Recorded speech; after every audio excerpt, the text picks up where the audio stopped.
I swear I've pressed it. I've pressed it. Let's see how much it logs.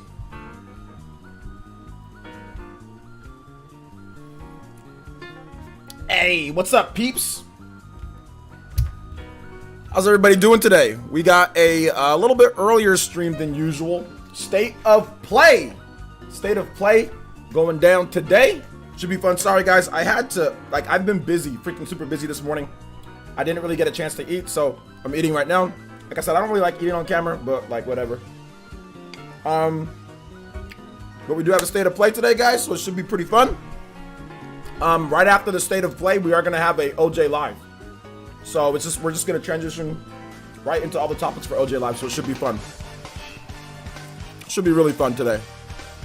So, how's everybody doing today in the chat?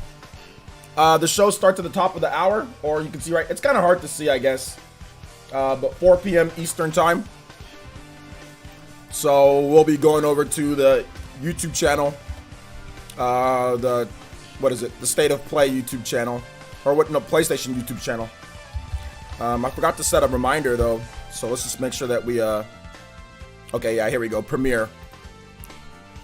So let's go ahead and hide the chat on that end, and we got the Premiere going. So all right, everything's set, boys and girls. Everything's set. So we're just gonna go ahead and move this, put this over here, and let me just go ahead and grab this thingy so we can pop out the chat. All right, looks like we're good now, guys. We're good. Sorry for the delay too as well. I wanted to actually get this going by 11, but I couldn't. I had to exercise this morning. I had to get some running in, so that took about 30 minutes outside.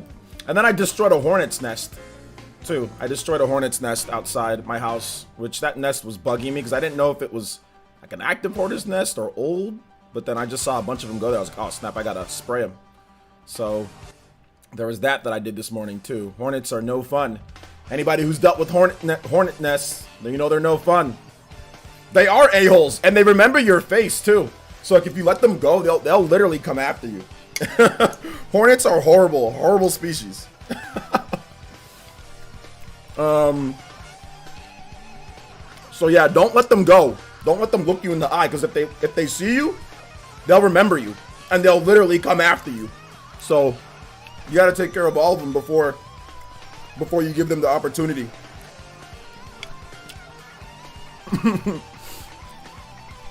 Hornets be like, I will find you and I will sting you. Yeah, Xenoblade tomorrow. The live stream. Well, for you it'll be Friday, so it'll be Andre. For you it'll be it'll be in 2 days for you, but for me it'll be Thursday.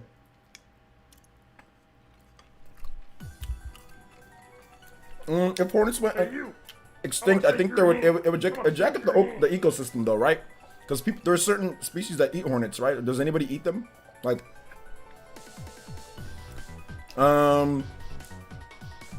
So yeah, Xenoblade tomorrow. Yeah. I didn't crush him with my bare hands. Fairy Tiger donated $1 and says, hit that jump button. Oops, sorry, that like button. Play engage the enemy. All right, we'll do that. Thank you, Fairy Tiger, for the $1 donation. Becoming the top stream ninja in Stream Okage. We'll go and get that music going for you. Engage the enemy.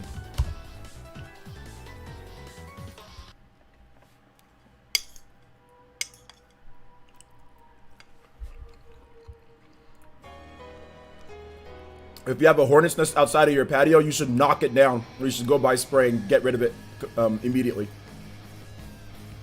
What's up, Every Carter? The Hands the Third, what's up?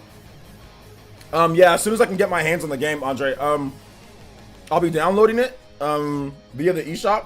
So as soon as I can get it, I'll be streaming the game. As soon as I can get it, yeah. Hey, you. I want to shake your hand. I want to shake your hand.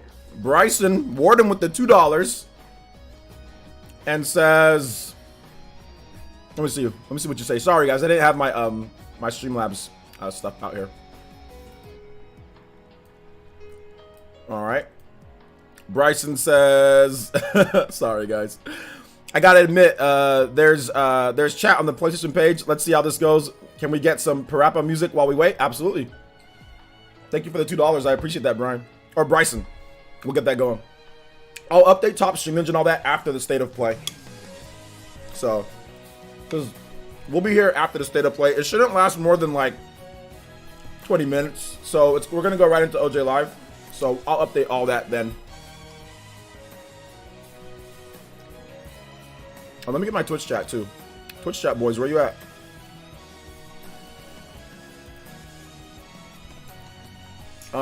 Let's see here. You can burn a hornet's nest. I mean, unless you got like a portable flamethrower. I mean, most people just use spray.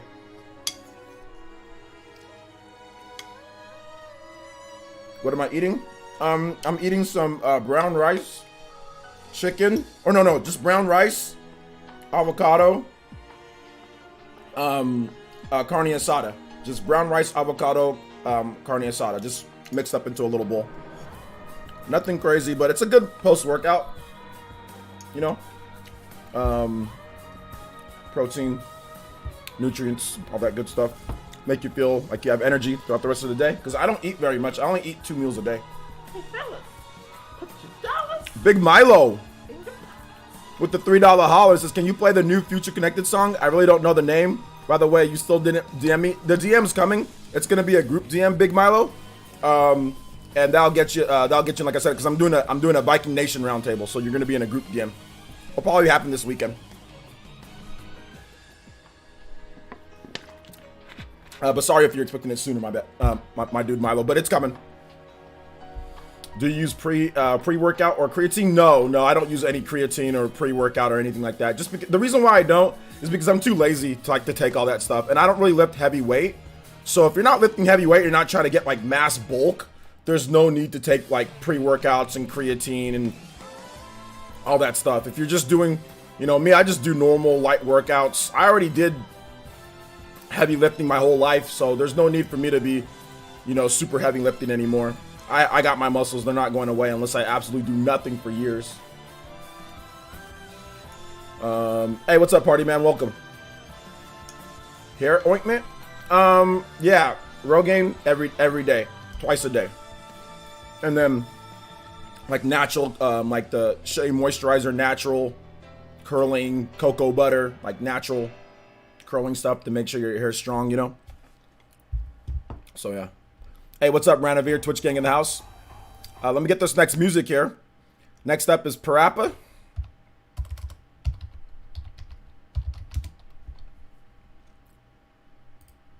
All right, let's see here. Play the Onion Master.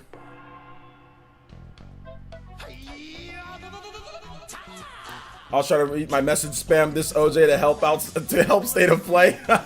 Spam this OJ to help state of play. Yeah, there you go. Sorry. Is the live stream finished? No.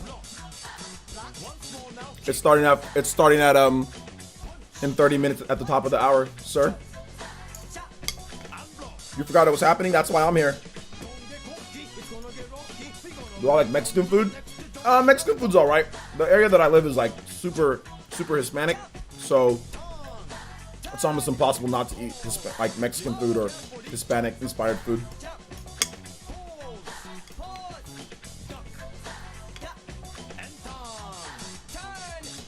Oh, you make me hungry eating the bowl of rice. You guys should go make some. You guys got we got 30 minutes before the show starts, so if you're hungry, go make a bowl of rice. Get a rice cooker though. I highly suggest everybody here get a rice cooker. Don't cook rice yourself. You're gonna mess up unless you're a good cook like VC or something like that. But get a rice cooker. There's so much, it cooks it to perfection. It's so good.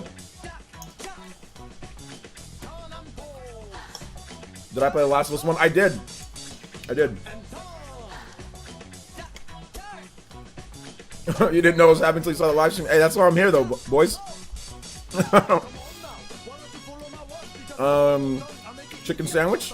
Hey, what's up, Mount Oza? Hey, say hi here in the chat. I'll say hi to everybody. To Sony the Glory.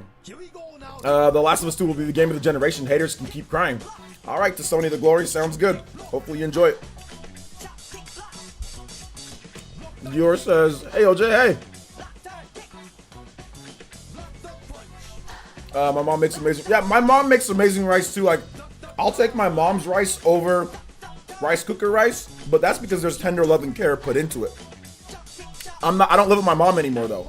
So I need to have some rice. I need me some rice, and a rice cooker is so good because it allows you to eat a healthy portion of rice. You just measure it, get your little 1 cup. You don't need a bunch of cups of rice. Just get your little 1 cup, put it in there, get your 2 cups of water, make it to where it's nice and soft.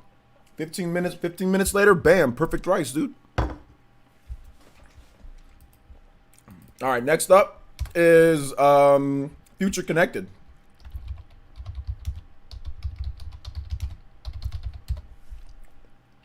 I don't know which one's the new one though. So I mean, this just might be. Yeah, I don't know which one you're. I'm not sure which one you're talking about, like the new one, but I guess we could just play this. Listen, my mom can cook me anything, but rice she'll always make you do. Oh, that's not fun. I learned to cook rice from my Mexican buddy I work with. You add a little lime juice. Yeah. Actually, I added a little bit of lemon. So I actually buy natural lemons, and I cut them up, and then I squeeze some lemon as well. So I did add some lemon. There's also some Frank's Hot seasoning, some salt and pepper, a little bit of seasoning, some lemon pepper and salt. So I mean, it's good. Make sure it's nice and seasoned. Not too much though. You know. But no, it's good. It's good. Cooking is easy as long as you follow directions. You're right about that. It is. I made some chicken breast last night. Just followed the directions. It was good.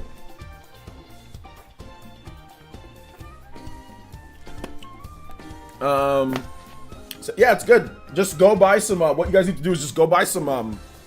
If you guys want to eat healthy in quarantine, your body should be looking better.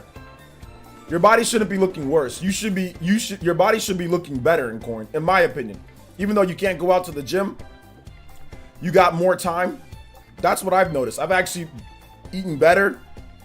I'm being more cognizant of everything around me. I've lost like 10 pounds since quarantine started. 10, 15 pounds. And I know I've lost a lot of fat off my sides. So I'm eating better, eating healthier.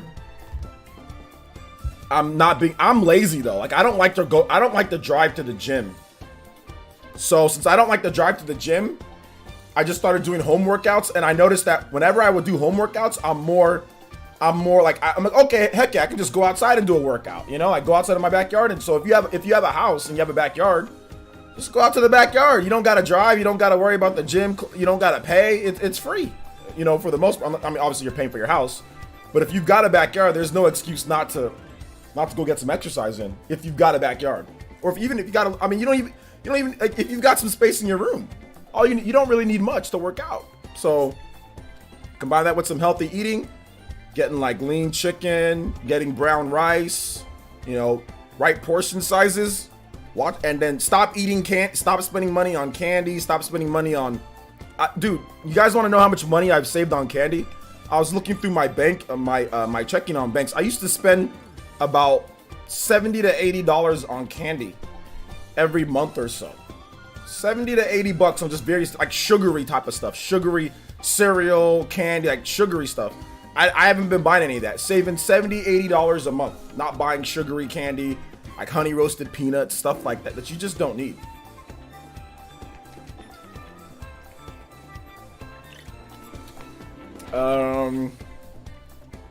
So yeah, once you get into the groove though, it's good for you, you know? 35 pounds down, my boy. There you go. Lost weight. Yeah, everyone should be losing weight in quarantine. Because one, you shouldn't be eating out as much. Obviously, you should be more cognizant of what's going on. Any expectations for this state of play, OJ? I don't really have any expectations. I'm not trying to hate or anything. I don't know what's gonna happen. I'm going into it with the open mind, you know? Even though I don't like The Last of Us 1, maybe I'll like this one, but I'm going into it with an open mind. Dank Meme, thank you for the host too. Thank you, Dank Meme. One time I added up my fast food purchases, the amount was crazy. Yeah, exactly.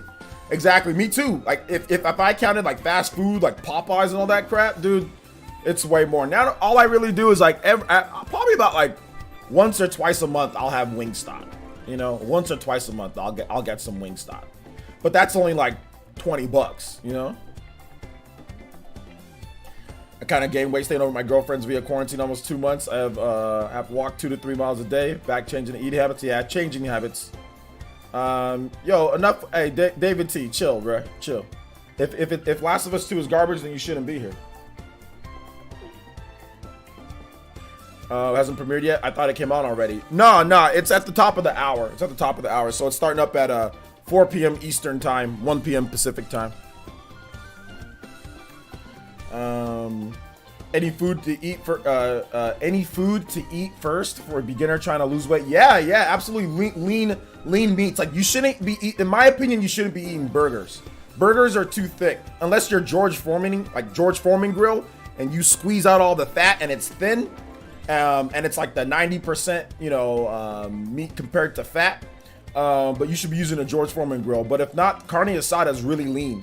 So if you're trying to go red meat, carne asada. If you're trying to go no red meat, which I suggest really going no red meat for the most part, I would just say like lean chicken breast is really good. Turkey, fish, all of those are really good for that. But like I said, lean chicken breast is usually really good because it's so low in calories and you can have a good portion size.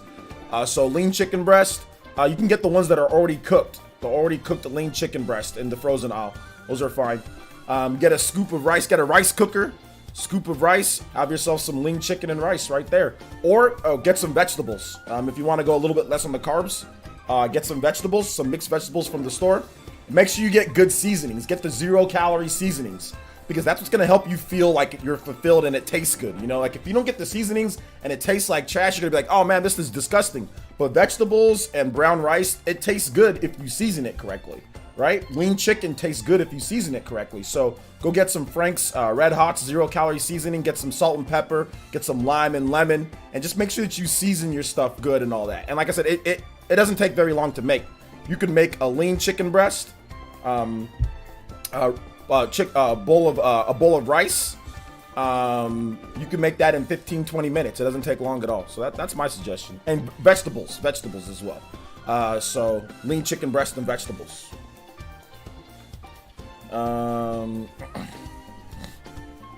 Mrs. Dash seasoning is really good for you. You know what, Mrs. Dash, I've kind of fell out of favor with Mrs. Dash. I kind of like the Frank's seasonings because it gives it a little bit more spice. It's like orange reddish. I kind of like the Frank's Red Hot seasoning. That's 0 calories, doesn't have the sodium, it doesn't have all that stuff. Hey, what's up, Beauty Queen?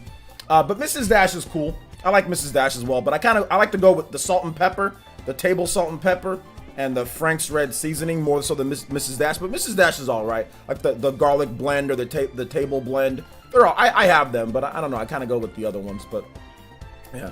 Yeah, get a rice cooker. They're not expensive either. You can get some rice cooker. I bought my rice cooker for $30. So just gotta clean it every now and then. Clean it. All right, I'm heading out, leaving the stream up for the viewership count. All right, take it easy, Tommy. Thanks for coming out to the stream, man. Appreciate that. All right, so that was Future Connected. Thank you, Big Milo, for the donation. Appreciate that. Thank you guys for the music. White rice is good, but it just packs more than it gives. Yeah, exactly. White rice is, it's good. You just got to be careful how much you eat of white rice. Just got to be careful. White rice can be good, like pre-workout. Like, let's say you're about to work out in like 2 hours, like having like a 1 cup of white rice with some lean chicken. Man, you're going to be on one. That's the best. That's why I don't do pre-workouts and all that. What I do is vitamins and minerals in the morning, antioxidant drinks in the morning, B vitamins in the morning, little bit of chicken or like a tortilla, little bit of carne asada or chicken, and then wait about an hour, 2 hours. That's your pre-workout right there. That's your energy right there, for at least in my opinion. Because I went outside, I ran freaking for 20 minutes straight in the heat, and it was hot outside, and I could have went for another 30-40 minutes and not stopped because of the nice energy that I got beforehand, and just kind of getting used to it. Like, if you're out of shape, it sucks at first, and like it sucked running around because like I wasn't in like the best of cardio shape. Like I was, but I wasn't. I was used to running on a treadmill. Running outside is different, so I kind of had to adjust to that. But now it's like easy. Now I can run outside for 40 minutes, 50 minutes, and not stop, no problem. So you just got to build up a little bit of endurance. Just got to build it up. You just got to get through the hard part. Let's see here. What's up, Savage Animator? Welcome. Khalil, you can ask for extra lettuce at Chipotle. I mean, I wouldn't eat at Chipotle anyway, but I would ask like, hey, can you not skimp out on the lettuce? Tell them to give you a little bit more, and they will. You only got 5 seasons. You can only got 5 seasons. You can seasons. You can use the rest of your life. What are you doing? I got seasoned salt, black and pepper, onion. Well, that's a lot of seasoning though, because I don't even use more than 5. So I mean, I would just basically use just like like lemon pepper. Like there's ones that are combined, lemon and pepper combined. I actually have that lemon pepper combined, so I just use that. I'd use the Frank's Red Hot seasoning. That's pretty much all I need. I mean, and maybe like a natural like lemon, like regular lemon. But no, I actually don't need a bunch of different types of seasoning for my food. A lot of the foods that I buy too, like the carne asada, it's already pre-seasoned a little bit, so it already has some nice natural, juicy flavor to it. Same thing like with the grilled chicken breast that I buy. It's already kind of seasoned a bit, so I don't need to really put a crazy amount on there. I just put a good amount, but nothing crazy. Hey, what's up, Christian? Just cook some curly fries and some meat. Nice. What type of meat? Brown rice is a bit better for you. Yes, brown, and that's why I do eat brown rice. I don't eat white rice unless my mom's cooking it. Then I eat some, out of respect for my mom, and of course just because it's good. I do have some white rice with her, but I buy brown rice. It's a little bit more nutritious, a little bit and less calories. Some people need to go watch some Food Network. Hey, look, some people don't have Food Network. I don't have Food Network, to be honest. I went to college for this crap, so. I don't have Food Network though. I mean, but I have a degree in kinesiology, which I took countless numbers of, food, nutrition, and all that good stuff. Yo, Tommy Raiku! Gedo! Rine! Tensei! Bro! Chill, Tommy! Tommy Raiku! With the hundo bomb. We got to put that up before you go, though. Tommy Raiku supporting the stream. Yo, you guys give some love, respected emotes to Tommy Raiku. Dang, pick some music. He said you can pick some music. Tommy Raiku with the 100. You guys give. I did not expect. I was just expecting to chill before the stream. I was not expecting. That. Yo, shout outs to Tommy Raiku. You guys give some love, respect, and emotes to Tommy, my boy. 100 bomb. He says, showing some support, heading out now officially. LOL. Dank, pick a song later. Hey, Tommy, thank you once again for supporting the Elite Ninja Village. Guys, we got some really cool stuff. That we're doing here. I want to thank you guys. Seriously, thank you guys so much for the support, honestly. I got some, like I said, you got the funding and everything that's coming in. We've got GameCube support coming to the channel. I think some of you guys saw this on Twitter, but I'll show you guys some new pickups. And like I said, this is coming back to you guys in terms of content, extra streams, more streams. We're going to be introducing a whole new segment, retro gaming segment to the channel. Once again, because of you guys' amazing support, we're putting this in. But our first game or games that we're going to be playing is this right here. So it's pretty nice. I'm going to get the GameCube thingy. It's coming. They don't have it in stock, but I will be getting it very soon. But I also picked up a couple of classics here too, huh, boys? Let's go. Y'all want some good Naruto games? Let's go, baby. Let's go. Picked up some good Naruto games. So we're going to be going through, like I said, we got a whole new segment coming to you guys. Thank you for the support. I appreciate that. Like I said, it's going to be nice, good production value. It's going to be live streams and edited videos. I'm so excited to get started working on that, guys. So thank you. Isaiah Nova with the Elite Ninja pledge. Thank you so much. Fairy Tiger with the donation, dollar donation, says peaceful days. All right. And then Ethan R with the dollar donation says, you supporting smaller retro stores. Also, how much for Fire Emblem? I will not say the price for Fire Emblem. But yeah, the stores that I bought it through were smaller retro stores online. So yeah. Thank you for the $1.99 though. I appreciate it. But I will not tell you guys the price that I bought it for. All right. So peaceful days.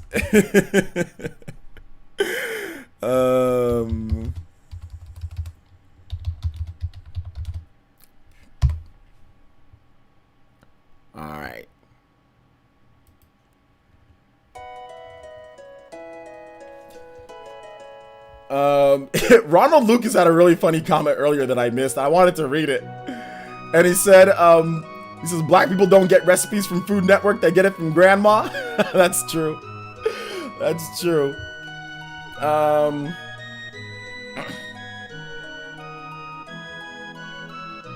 Brown rice isn't bad for you. No, that's not true. Hey, you. Fairy Tiger donated another $1. So speaking of retro, play Secret of Mana, The Color of Summer Sky. All right, we'll get that going for you as well. Oh, wait a minute. Hold up.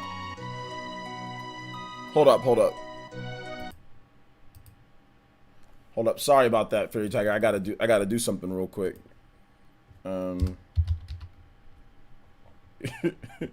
Says you suck, Osvaldo del Dildo.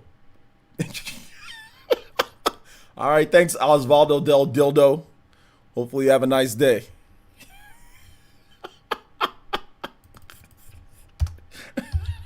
I don't even need to roast him or nothing. I think his name roasts himself. All right, peaceful day. Have a nice day, bruh. Peaceful day.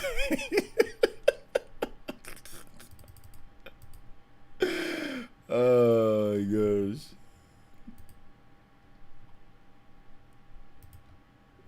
Now you gotta keep though. Oh my gosh. Alright. Let's see. Very insightful IQ message. Yeah, I know. You, oh no! You suck!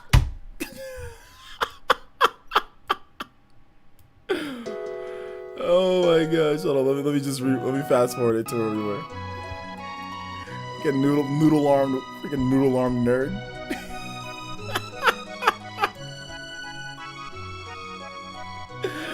Oh my gosh.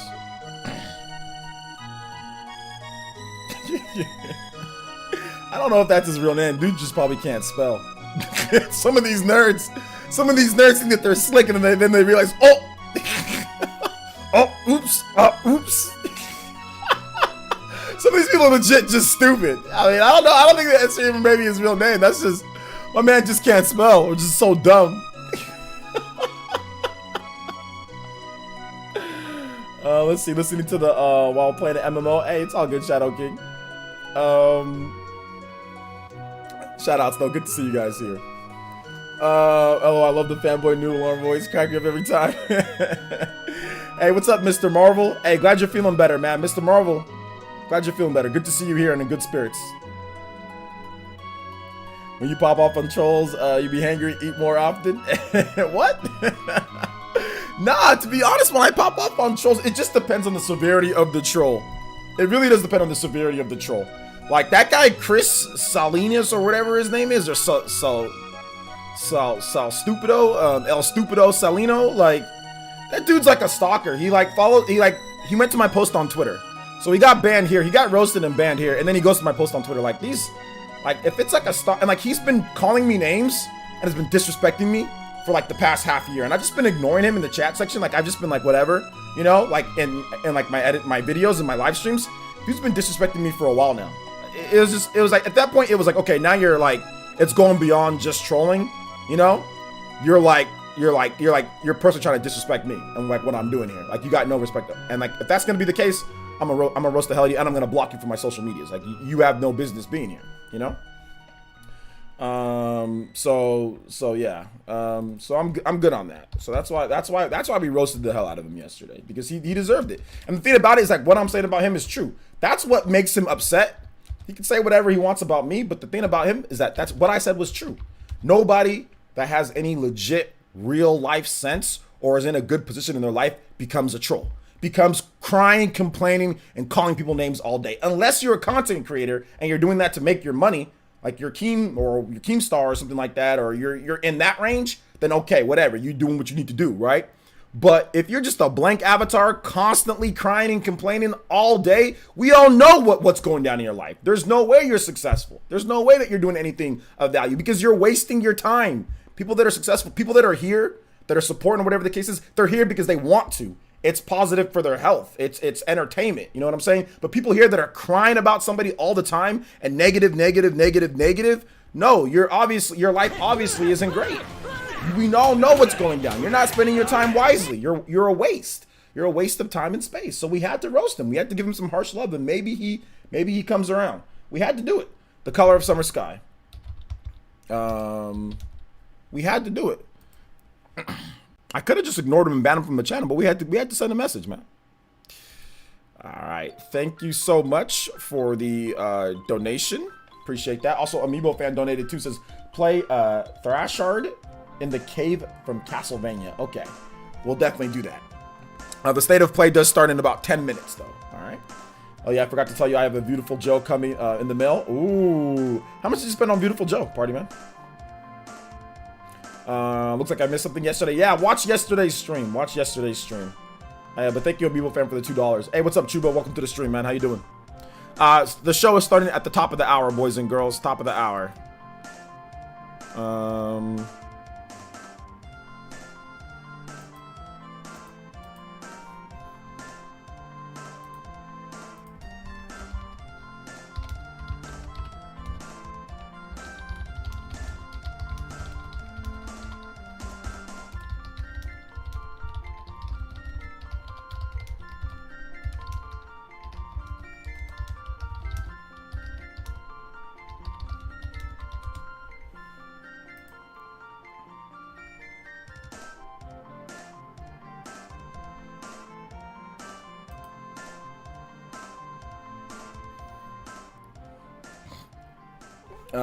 I swear you could be Michael J. White's little bro. Do I look like him?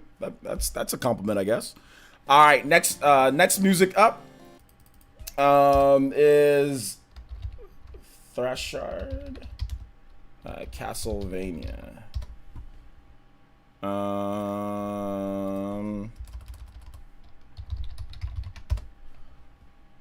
That's not coming up. Okay.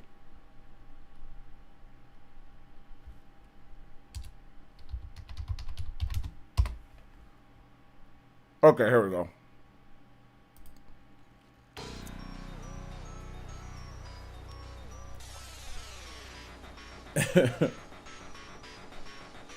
Let's see here. $4.99. That's not bad. That's not a bad price. That's not a bad price for Beautiful Joe. But man, these prices, dude, these prices are going up. But Beautiful Joe is legit amazing, though. It's a legit amazing game. Both Amazon and game confirmed that Xenoblade launch day. Hopefully everyone gets it. Not everyone's gonna get it the 29th. Some people are getting it like June 2nd or 3rd. I'm busting your chops. I totally agree with you. Handle him a little hint if you put ML comment trying to say something funny. No, I know that you were, Dave G. I wasn't chastising your comment. I see what you were saying. I was just responding normally. Hey, what's up, TC?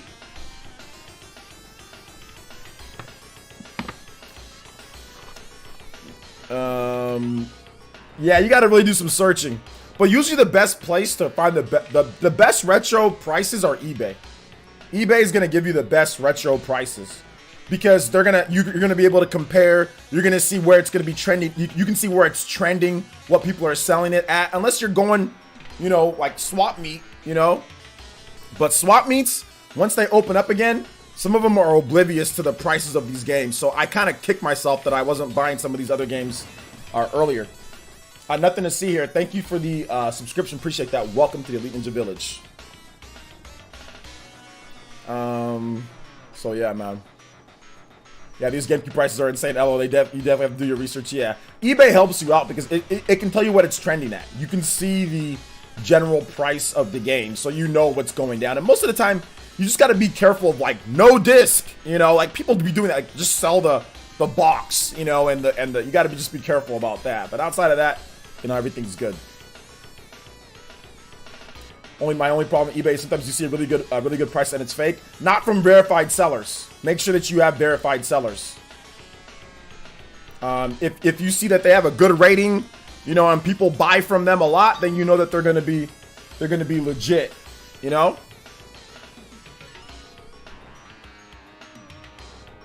I find that Game Value Now is a good place to see what you're find out what you're supposed to be paying. Yeah, exactly.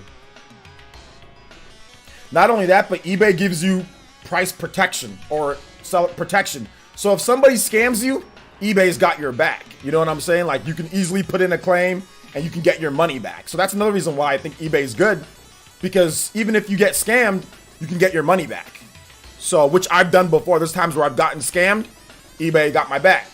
You just put in a claim, you let them know, bam, you're good, you know? Yeah, even certain Wii games are getting up there. Can't find No More Heroes 2 for under 50 euros. Don't know if it's better in other regions. You can find it for a little bit better here. But yeah, No More Heroes 2 is a game that it's hard to find that game as well.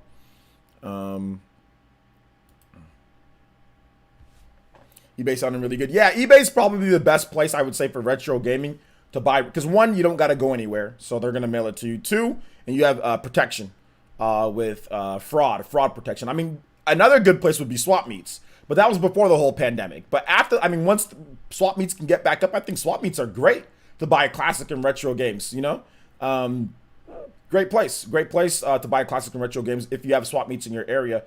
So once the swap meets open back up, I'm definitely going to be heading out there full attire, you know, mask and everything, and seeing what I can pick up on the GameCube. You were the one who scammed. I can speak from experience that eBay is good for retro. Picked up a bunch of PS2 games from Amazon, $50 and up. Yeah, exactly. Flea markets too. Well, yeah, swap meets, flea markets. That's what I mean. I mean like swap meets and flea markets. You know, those type of things. Always verify. Just examine the disc or cartridge to see if it's fake. Yeah. I bought Mega Man Legends 1 and 2 for $20. That's pretty good for Mega Man Legends. Would you say eStarland is a good place for retro games? eStarland. Okay, I gotta check out that. Actually, I've gotten lucky with Amazon with my GameCube games. Oh, I have all my games for under $100. Yeah, I mean, so far you've gotten games that are definitely valued, you know, under that. Because like you bought Mario Kart Double Dash, which isn't valued over $100. You bought Beautiful Joe, that's not valued over $100. And what else did you buy? Super Smash Bros. Melee.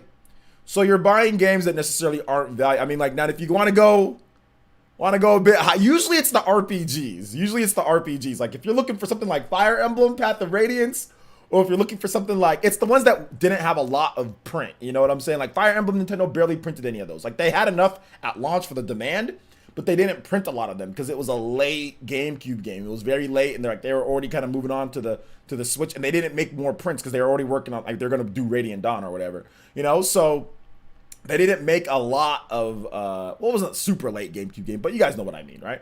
So it's one of those things to where, like, the RPGs are usually the ones. Skies of Arcadia Legends, that game is well over $100, you know, for Skies of Arcadia Legends. So there are games that once you get into the more obscure games, those ones are the ones that get up there in price, you know.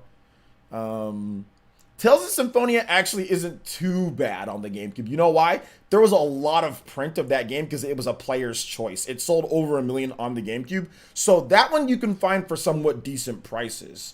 It's going to be expensive depending on where you are and everything. But Tales of Symphonia is a little bit different because the print of that one was actually more than Skies of Arcadia and also Fire Emblem. I wouldn't be surprised if it was more than both of those combined.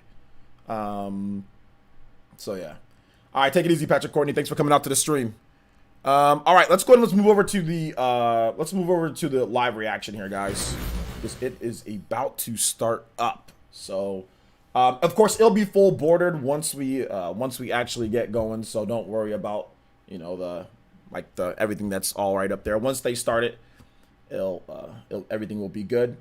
Notifications will be on, but they'll just be muted. So if there's any type of notifications that pop up, new subscribers or whatever, you'll get your credit. It'll pop up, but it just won't be, sound won't play. So yeah, but shout outs Patrick Courtney. Hey, thanks for coming out to the stream. Did you ever own a ColecoVision? I never owned a ColecoVision, David Reed. No. GameCube and Virtual Boy are the only two Nintendo systems I never owned. PlayerEssence, which would you recommend to get? GameCube. If you want to actually play the games, GameCube. Virtual Boy is just a collector's item. The games suck. There's barely any games for it. You know, but it's a cool piece of history. But GameCube, if you actually want to play, GameCube is the much better system. GameCube. Is G5 here? Hey, what's up, G5? Welcome to the stream. All right, here we go. Let's make sure everything's in HD. All right, good. 1080p. All right. So I'm gonna mute this because I don't trust YouTube and their music. So I don't even trust YouTube and their music. So I'm gonna go ahead and mute that Premiere, even though I know it's not. But I'm just gonna go ahead just in case.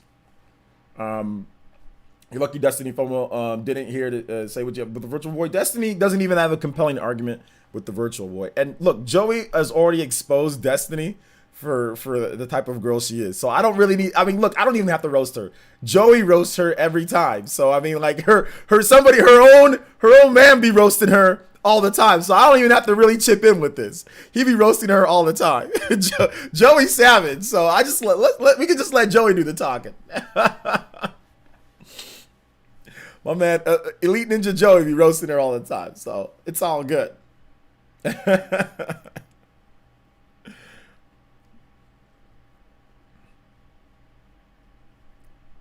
All right, I'm gonna make sure that I hit the record button too, guys, just so nah, you can't trust YouTube. You can't. Yeah, I already read the spoilers. It's great to be able to watch this live reaction. Hey, thanks, Black Cat. Sick Cooper stores double jump video games. All right, I'll check that out, Junaid. I know, Mac. No spoilers though, guys. No spoilers, please, in the chat. No spoilers. Let's enjoy it. If you don't think it's good, that's fine. But be respectful to the game, the developers, or at least try to, right? Eating dino nuggets with apple juice, pouring milk before cereal, shaking my ass. He's a monster. I know. Seriously, Dawson. Seriously, dude.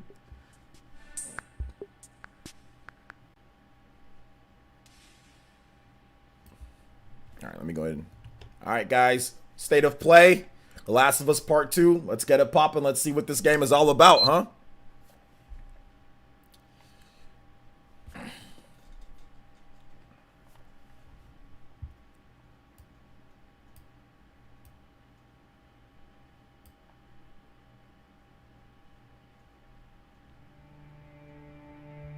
I know you wish things were different.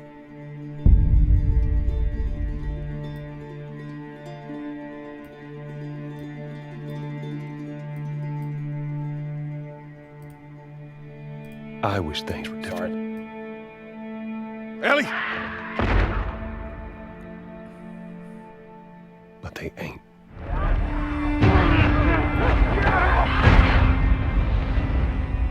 Please stop!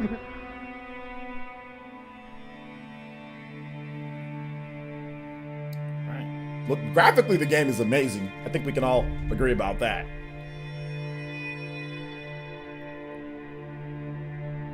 I'm leaving tomorrow.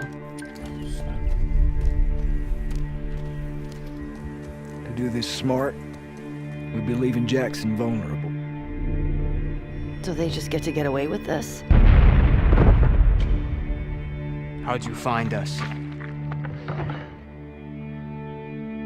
You can't stop this.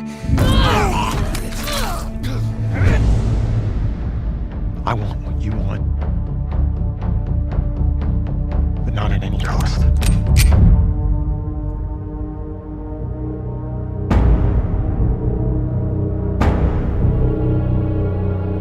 I really hope you make it. She's so tiny. Imagine getting your butt beat by this little girl, bro. She be kicking full-grown dudes' butts since she was like 12.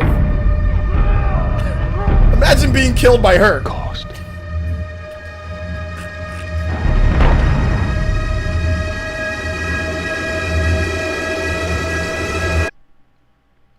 Like full-grown Could men. have killed you. Maybe you should have. Just imagine getting killed and overpowered by this noodle-armed girl. Just imagine. I'm Neil Druckmann, Vice President of Naughty Dog and the Director of The Last of Us Part 2. We're just a few weeks away from launch on June 19th, when the game will finally be in your hands. The wait has been long, and we're extremely grateful for your patience, especially now in the midst of these unprecedented and challenging times. We hope you're all taking care of yourselves and that you, your friends, and your loved ones are doing well. Because of these extraordinary circumstances, we can't be together in this final stretch and share the experience like we usually would. So today we're trying something different. Something we've never done before.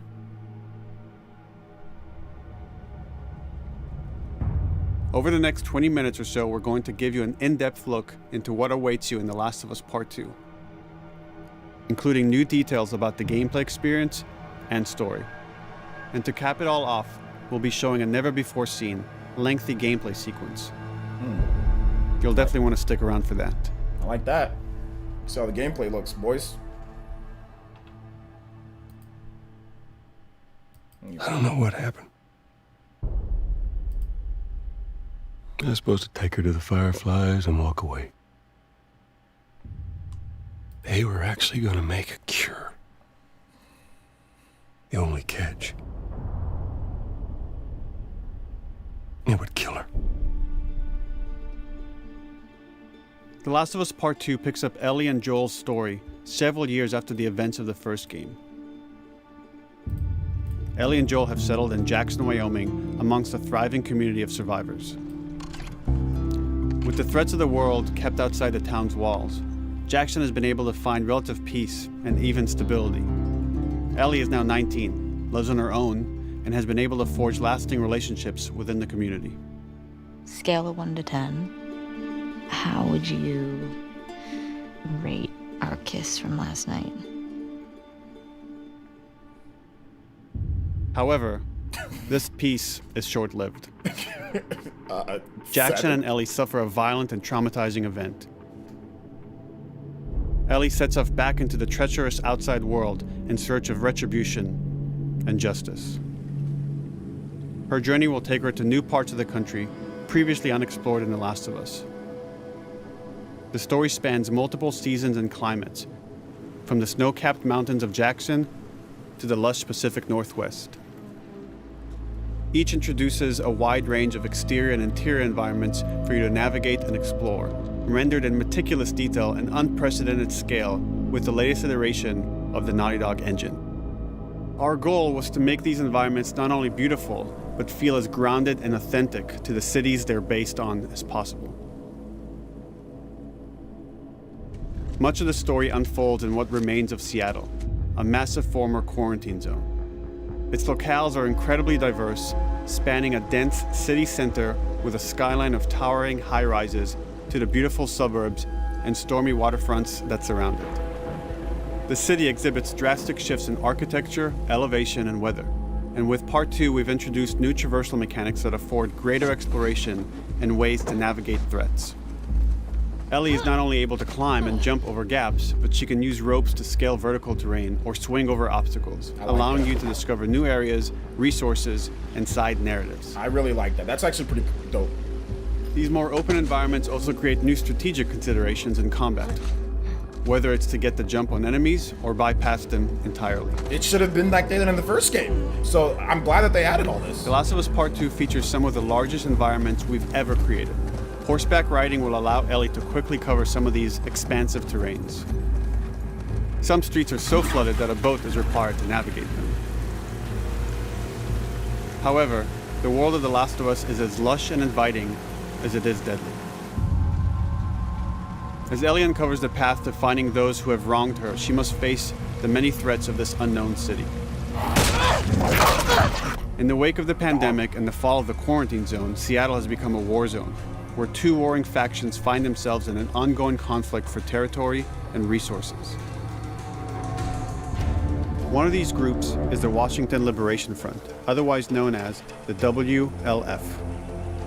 The WLF are a militia group that began as resistance to the military occupation of Seattle, and eventually wrestled control of the city from them. They are highly trained, organized, and well-equipped with weapons they stole from the army. They occupy much of the city, imprisoning or killing trespassers on sight. Hey, we got another trespasser. A girl. Did you see her?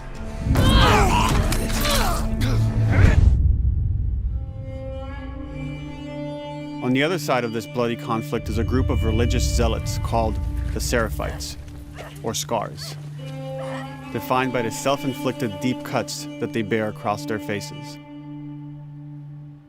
Like the WLF, they're deeply tribalistic and territorial. They're known for being stealthy, using overgrowth as cover, and they use more silent weapons like bows and arrows. Oh. Clip her wings.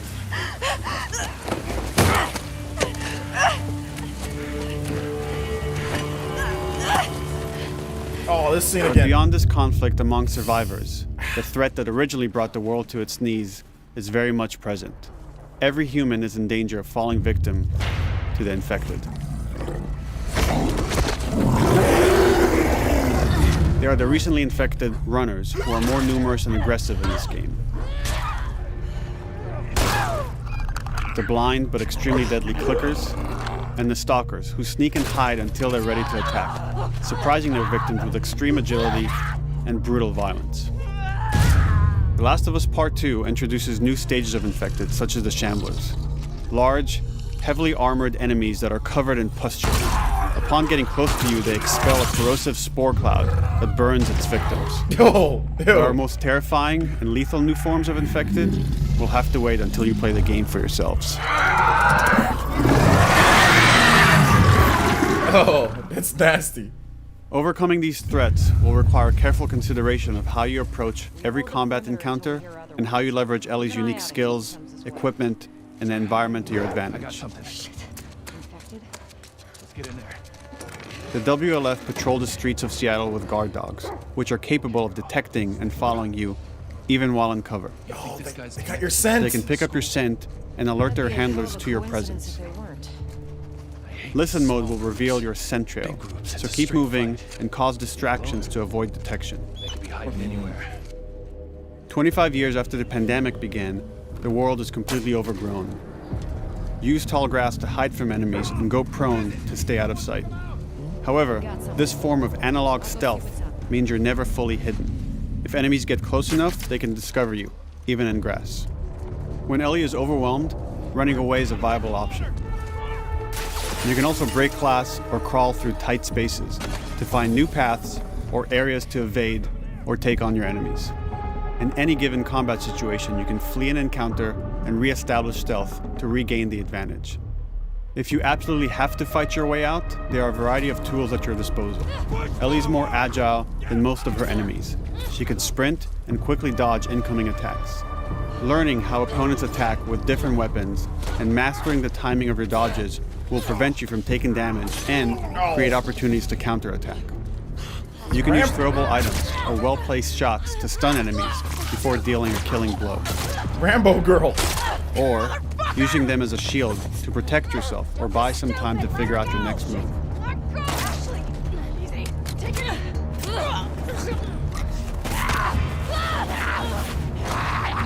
Ellie isn't always alone on her journey. Allies will take part in helping you navigate the environments, spot enemies, and meaningfully help you in combat encounters. She's a woman, not the god.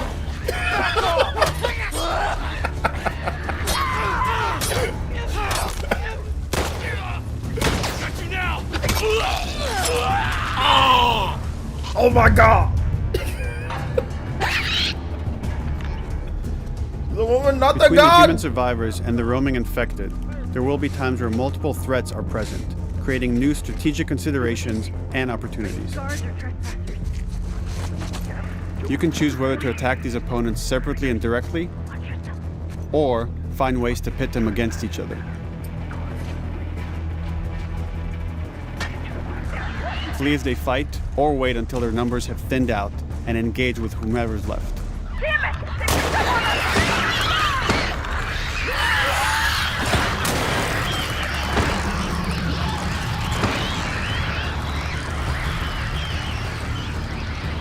Sounds like a rave.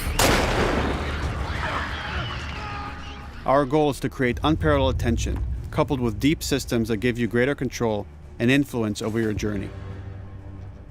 As you play, you'll be able to invest in a broad collection of crafting items, weapon, and player upgrades through training manuals scattered throughout the environment and scavenging for ingredients.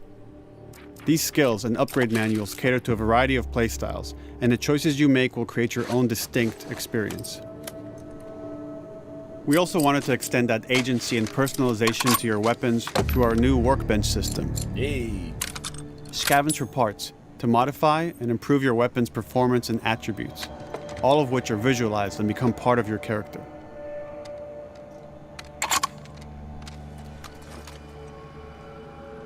I like it. It looks all good. I just need to play it to see how it controls and everything. But everything looks good like the first game. It's not. It's Survival will also require using the parts and ingredients that you'll find in the environment, which can be crafted into a wide range of defensive and offensive items, like proximity mines, explosive arrows, pistol suppressors, and more.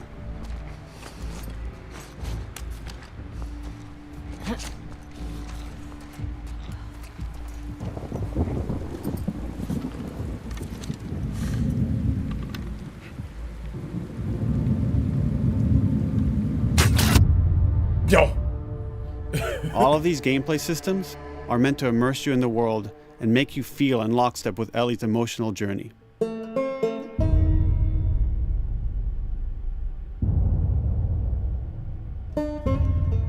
As we've said before, this is Naughty Dog's largest, most ambitious game.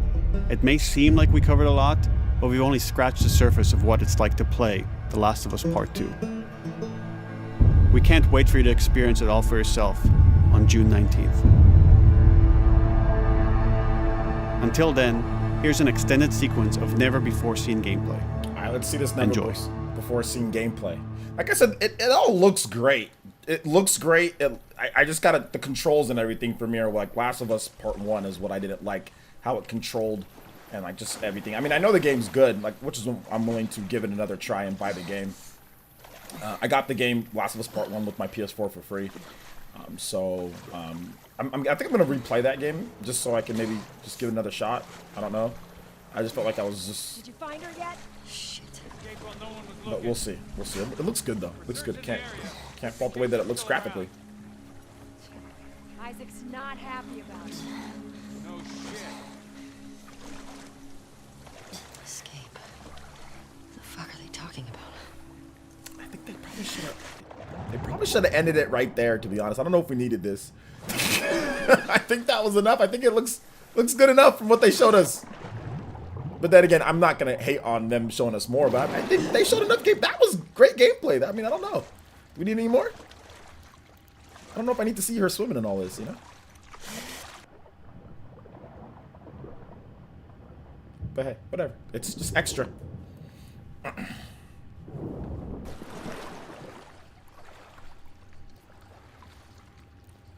That's the swimming. Swimming's good. I like the fact that they added a lot of a number of different things. Look, we could all make fun of the jump button and all that stuff like that, but I think that's good. Like you can swing, you can jump, you can climb. These are all things that should have been in the first game, guys. So we can't fault them for making it better. Ooh. Don't make a fucking sound. Hands up. Easy. Do you know a girl named Nora? Sure, yeah. Where is she? In the hospital. Where in the hospital? Yeah, they're clearing out the upper floors. She's somewhere in there.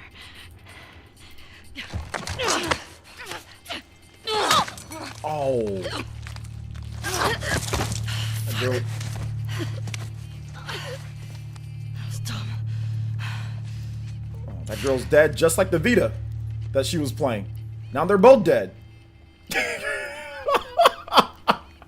She should have just chilled.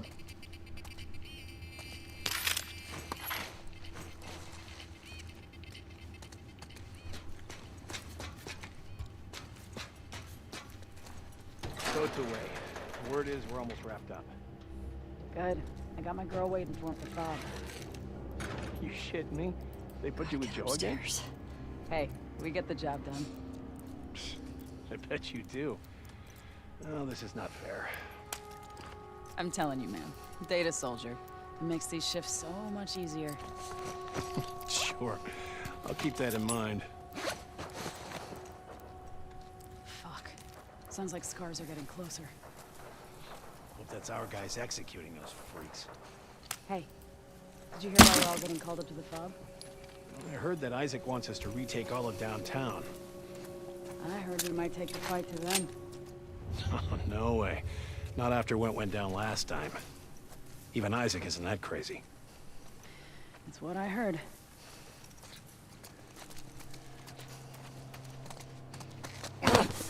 Shut up. Calm down.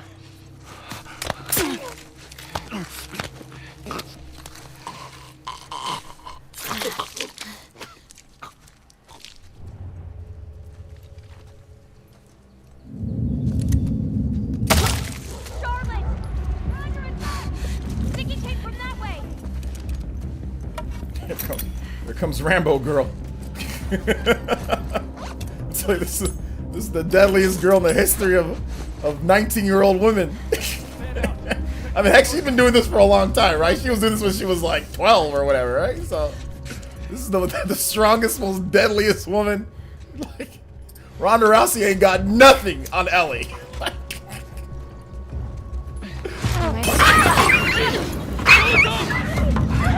Animal abuse. Where's PETA? PETA, call PETA.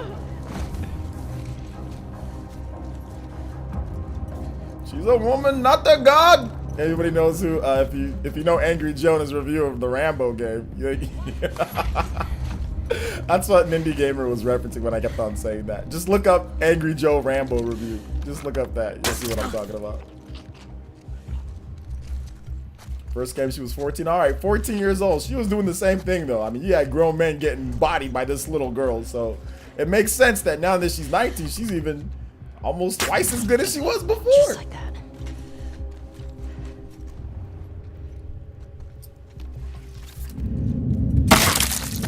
She can see enemies through walls because it's a video game.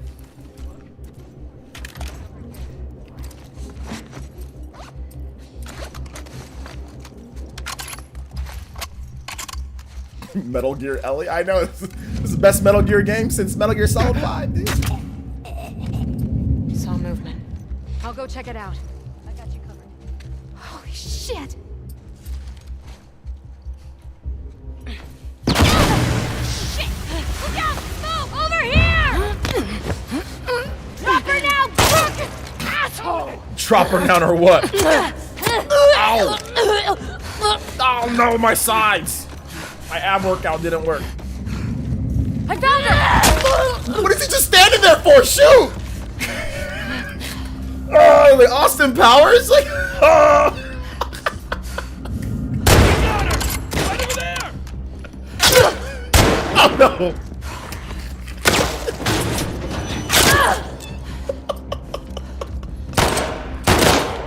It's like that part is super bad. Oh, the cops!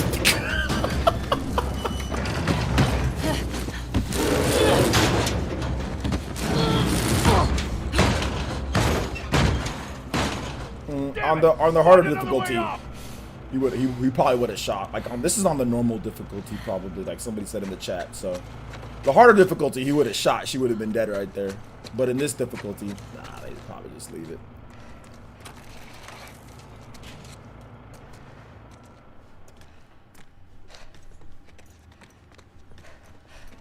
Oh, the game looks amazing. The game looks good. I don't think this is gonna. People thinking that this is gonna be a bad game. I told you guys from the beginning. That's why I wasn't crapping on this game like a lot of you guys were. Like with the whole, yeah, the story, whatever, you know, spoiler story, you know.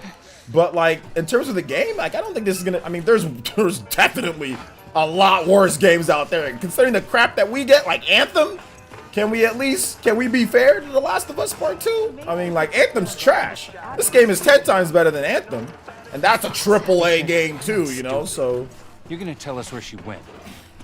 When Isaac talks to us about this... I'm getting tired of this. Nora. Nora! I'm not going down for her, man. It looks even better at 20 bucks. Yeah, this game would be if you wait and if you just wait, you'll get it for cheaper. Yeah, it'll be legit dope at 20 bucks. You'll be having the time of your life. Although I got mine for free, I guess, but I still didn't like it, but yeah. Oh, this is good gameplay though. I like it. It's not bad. Like I said, it's not anything like super crazy, like to me, but it's not. It looks good graphically, but I can already tell it's robotic. You can tell that it's kind of like a lot of I mean, I don't know. There's just something about it. Put that shit down.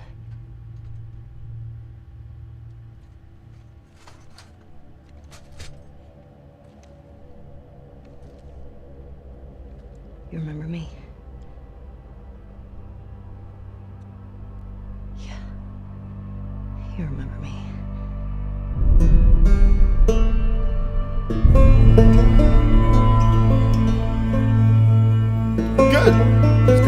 state of play.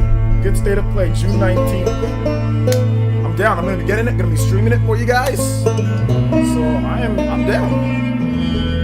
I like these state of plays that Sony's doing. Sony might copy a lot, but state of play is good. I told you guys, when they have better games to show, state of play will be good, and that's what they're doing. They took the feedback, and that's exactly what they're doing. The state of plays are good. The last 2 state of plays have been better than their super copying Nintendo state of plays. Like, although this is kind of copying, like, you know, Nintendo Direct a certain way. Like, they've been better and better because they have better games to show. Ghost of Tsushima and The Last of Us Part 2 are better than most of the games that they showed off in their state of plays before. Maybe with the exception of Final Fantasy VII Remake, I'm not sure, but they just showed a little snippet of that. So I like the overall, like, I like how they have everything kind of put in there. I like how they have like a whole Direct associated with it. That's dope. You know, that's really, really cool. So I'm down for that. So what did you guys think of? This is going to be a YouTube video for my live reaction. So what did you guys think about it? Let me know your thoughts in the comment section below. Thank you guys so much for watching. I appreciate that, and we'll see you guys for the next one. Peace. All right, so the YouTube video is done. Let's go ahead and let's head back over to the regular one. I think it's a good presentation. Nice and clean. No fluff, no nonsense, no fat. Nice little gameplay section. Showed us the underwater. They didn't show us like the climbing and swinging more, but they already did that earlier, so that's fine. But no, I like it. I like it. I thought it was good. I thought it was good. I thought it was a good, clean state of play. Can't be mad. Can't be mad at that. Shout outs to Ethan with the donation. Let me go ahead and read off. Oh no, what the hell? Oh, I jacked up my screen for some reason on accident. I was just trying to move. Oh, there we go. I was just trying to move this over here. Let me get a tweet out too.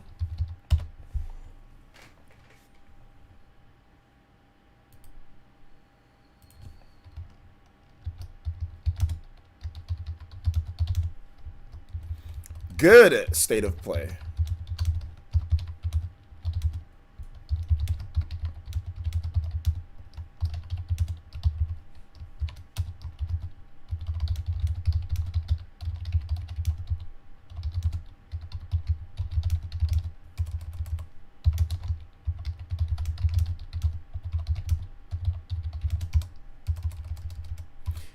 Jump button's good.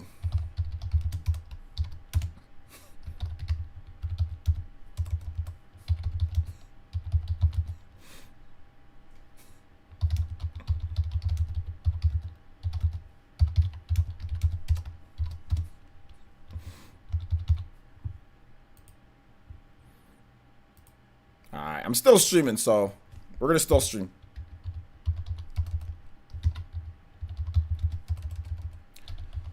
Still.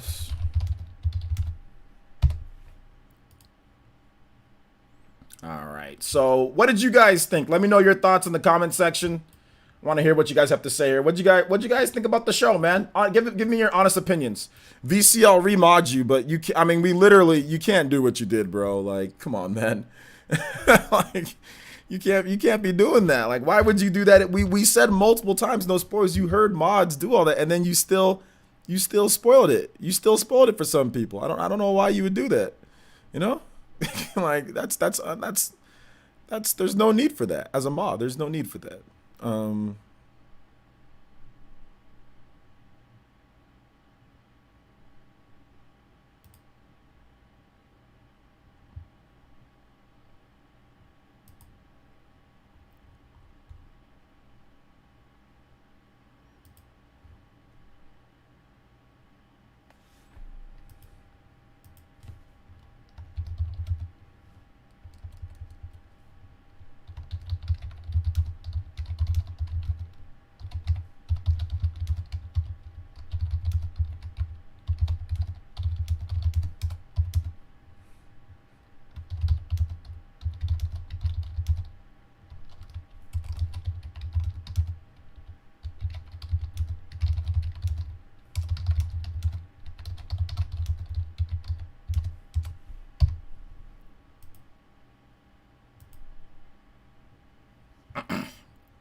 All right.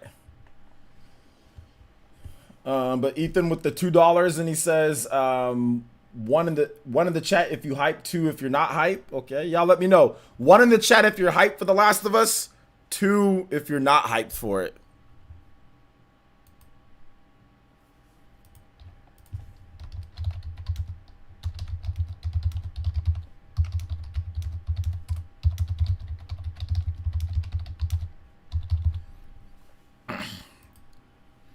Oh man, a lot of 2s.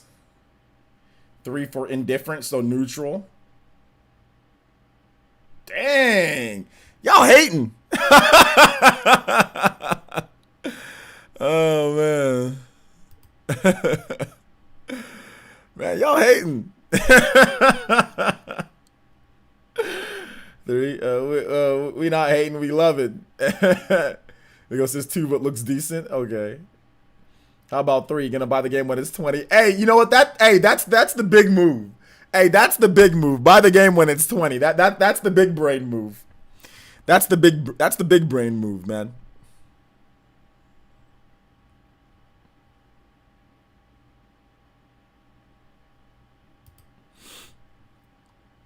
That's the big brain move. Oh man, that was a good state of play though, man. That was a good state of play. I liked it. I mean, look, even if you don't like the game, at least it's cool. Like, you know what's cool about gaming, guys? You know what's cool about gaming? Like, we can all sit here, chill, talk about the game, what we like, what we don't like. Like, that's what's cool about gaming. Like, when you're not like douchey about it, you know, like it's cool to, you know, just see the game and just like watch the game. I'd rather have games than no games, you know. But before anybody see, like, and this is the part, this is the part that the trolls don't want to admit. Like, you know, when I'm saying stuff like this, they don't want to admit it. They don't want to admit it. They just want to point to other stuff. Oh, he's fanboying for everything except for when he's not, then he's not. That's what they don't want to admit. Let's see here. I don't think the game will be bad. But the AI didn't look like finished or the first outside of the multiplayer, so I'm not hyped for this. Yeah, I mean, the AI didn't look great. That's true. But I mean, I think if the AI was too good, then the game might be really hard to play. Birdman is snoring. Get a free PS Plus now, child. Wait for it for free, and then when the get it on there. Okay, that's super big brain, because, you know, it'll probably be free on PS Plus like next year. So waiting until it hits PS Plus. Yeah, a lot of you guys are waiting until it hits PS, or you get it for free for like a PS5. You get it for free. Once the PS5 comes out, it's gonna kill the value of this game. So like, I mean, even before then, like the PS5 is gonna kill the value of a lot of these games. So we just saw that before. We saw that with the PS4 to the PS3. You know, like PS4 came out, freaking killed the value of like PS3 games a lot of times. Xbox 360 comes out, Xbox One kills the value of 360 games. So you can get those games. Like, you can get a lot of the PS3 and 360 games for so cheap now. You know, just get them while you can before you can't find them. You know. OJ is no Sony shill. I'm no shill event. To be honest, I'm no shill of anything. I'm just a person that likes to give my honest opinion on games. So whenever it happens, whatever looks good, looks good. If it doesn't look good, then it doesn't look good. So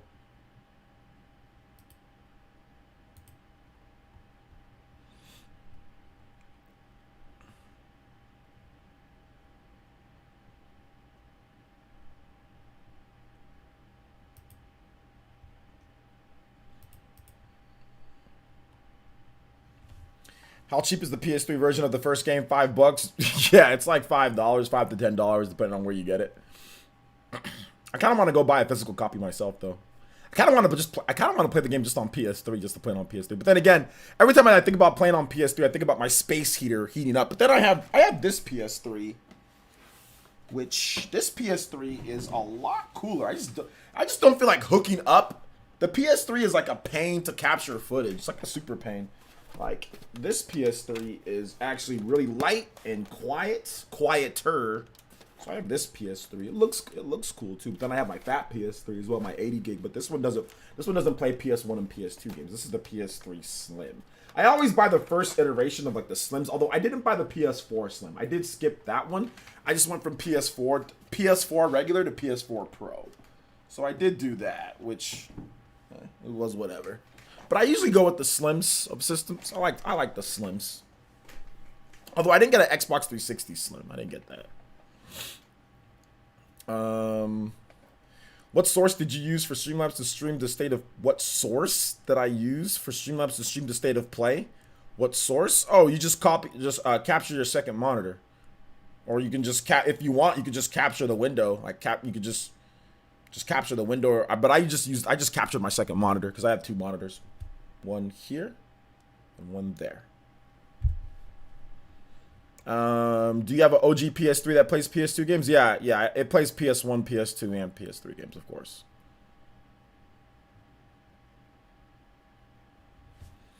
Not really hype at all. That has happened. To be honest, they are covering the tracks instead of admitting they screwed up. Ghost was a better state of play. I think Ghost might be a better game. You know? But they didn't really touch too much upon the story of Ghost of Tsushima, so I mean, we'll see. But the problem was that if Last of Us wasn't ruined beforehand, spoiled beforehand, then we wouldn't be in the situation that we're in. I think people would be more excited, but it was spoiled. That was the problem. So I think they, like I said, I'm not saying this game's gonna be the greatest game. I don't think I'm gonna like the game, guys. Let's just be real here. Like, I don't think I'm gonna like the game. I don't think I'm gonna love it or anything. I'm just saying it looks all right. Oh, Dawson, my boy, with the Toby Buster. Let's go, Dawson, with the $20. We call that a $20 holla Toby Blaster here. Shout out to you guys, spam those Tobys in the chat. And he says, Dawson with the 20 says, I wish I could get hype about this game, but as soon as someone that got bored real quick playing The Last of Us and watched it on YouTube instead, this state of play did nothing to convince me otherwise, but happy for everyone else hyped for this game. Yeah, you know what, to be honest, man, like I was watching, I had a lot more fun watching Kid Smooth's Grounded challenge than playing the game. Like when I watched him get upset and him react to the game and him play the game, that was exciting. And that's the thing that people don't understand about I know gaming is about playing, but a lot of the times you might not want to play a game, but you can be excited for somebody else to suffer through a game. And I think that's what happens like with some of these games, right? Like when these people do these challenges, these money challenges and these speed running. Like I don't like speed running, but I like watching other people speed run. You know, when it's like awesome games done quick, charity stuff too, right? I don't like Dead by Daylight, but I like watching a streamer who will explain the game. But I'd never play that crap. I'm never playing Dead by Daylight. I don't want to sit there and charge generators and get slashed by Freddy Krueger or be Ghostface. Like I don't. How the hell am I going to spend my time doing that over and over and over and over and over and over again? Hell no, I'm not going to do that. That's a waste of time for me. But watching somebody else do it and explaining it, if they like the game, that's cool. So, I mean, it could be like one of those things where maybe you're not excited for it, but it might be dope to sit down, grab a bowl of popcorn, Smooth is doing his challenge, or somebody's doing his challenge, or doing something. So you watch a really good streamer that's good at the game, let him go through it and watch. It's like people talk about it being an interactive experience, a movie. Well, have at it. You know, and that's what I do with like Detroit Become Human and Beyond Two Souls. I don't play that crap, but watching somebody else play it and seeing their decisions and what they do, pretty dope, you know? Yeah, I'll be streaming The Last of Us Part 2 until I get tired of it. Until I get tired. Once I get tired of it, I'll stop streaming it. Once I get tired of it, I'll stop streaming it. So, we do have OJ Live today, though. We have some other stuff. Xenoblade Chronicles Definitive Edition reviews are in as well. So we can talk about that too. Let me go ahead and change the title and the thumbnail. I'm going to change the thumbnail. I actually pre-prepared this. Are you guys proud of me? I pre-prepared a different thumbnail for when we did that. And I'm going to change the title of the stream. But the title of the stream, what should I? We're going to talk about some Xenoblade. We're going to just kick it, Q&A.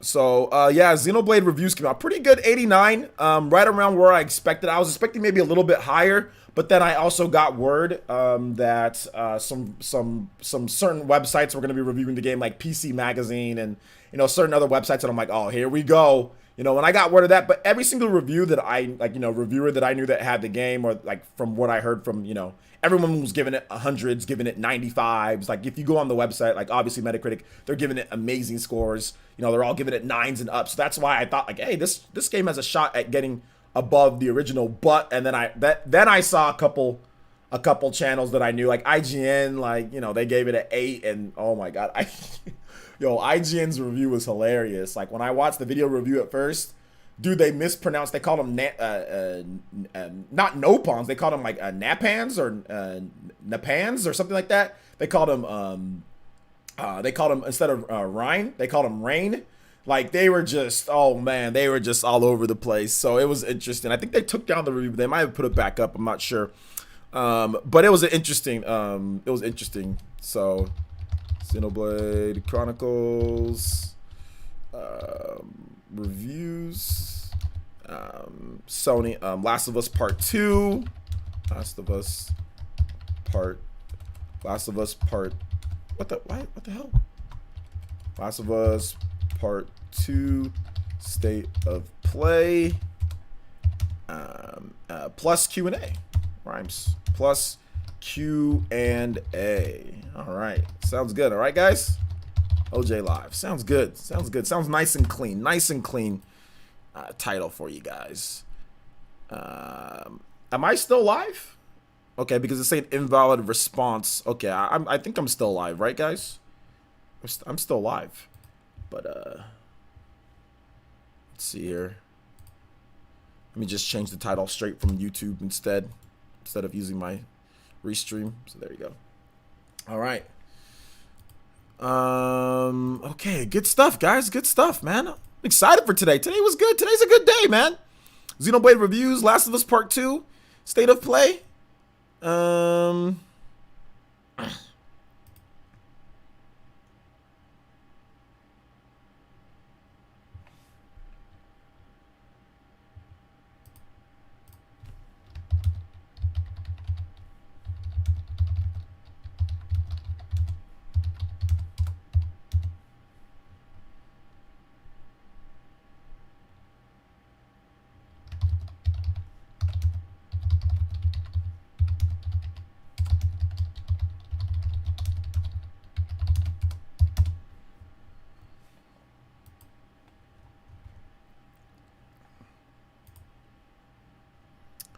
All right, so I'm exiting out, although I don't want to have a lot of tabs up, guys, because it can slow crap down. So, all right, let's go on the Xenoblade. I got a video about the Xenoblade reviews coming tomorrow, guys. So look out for that.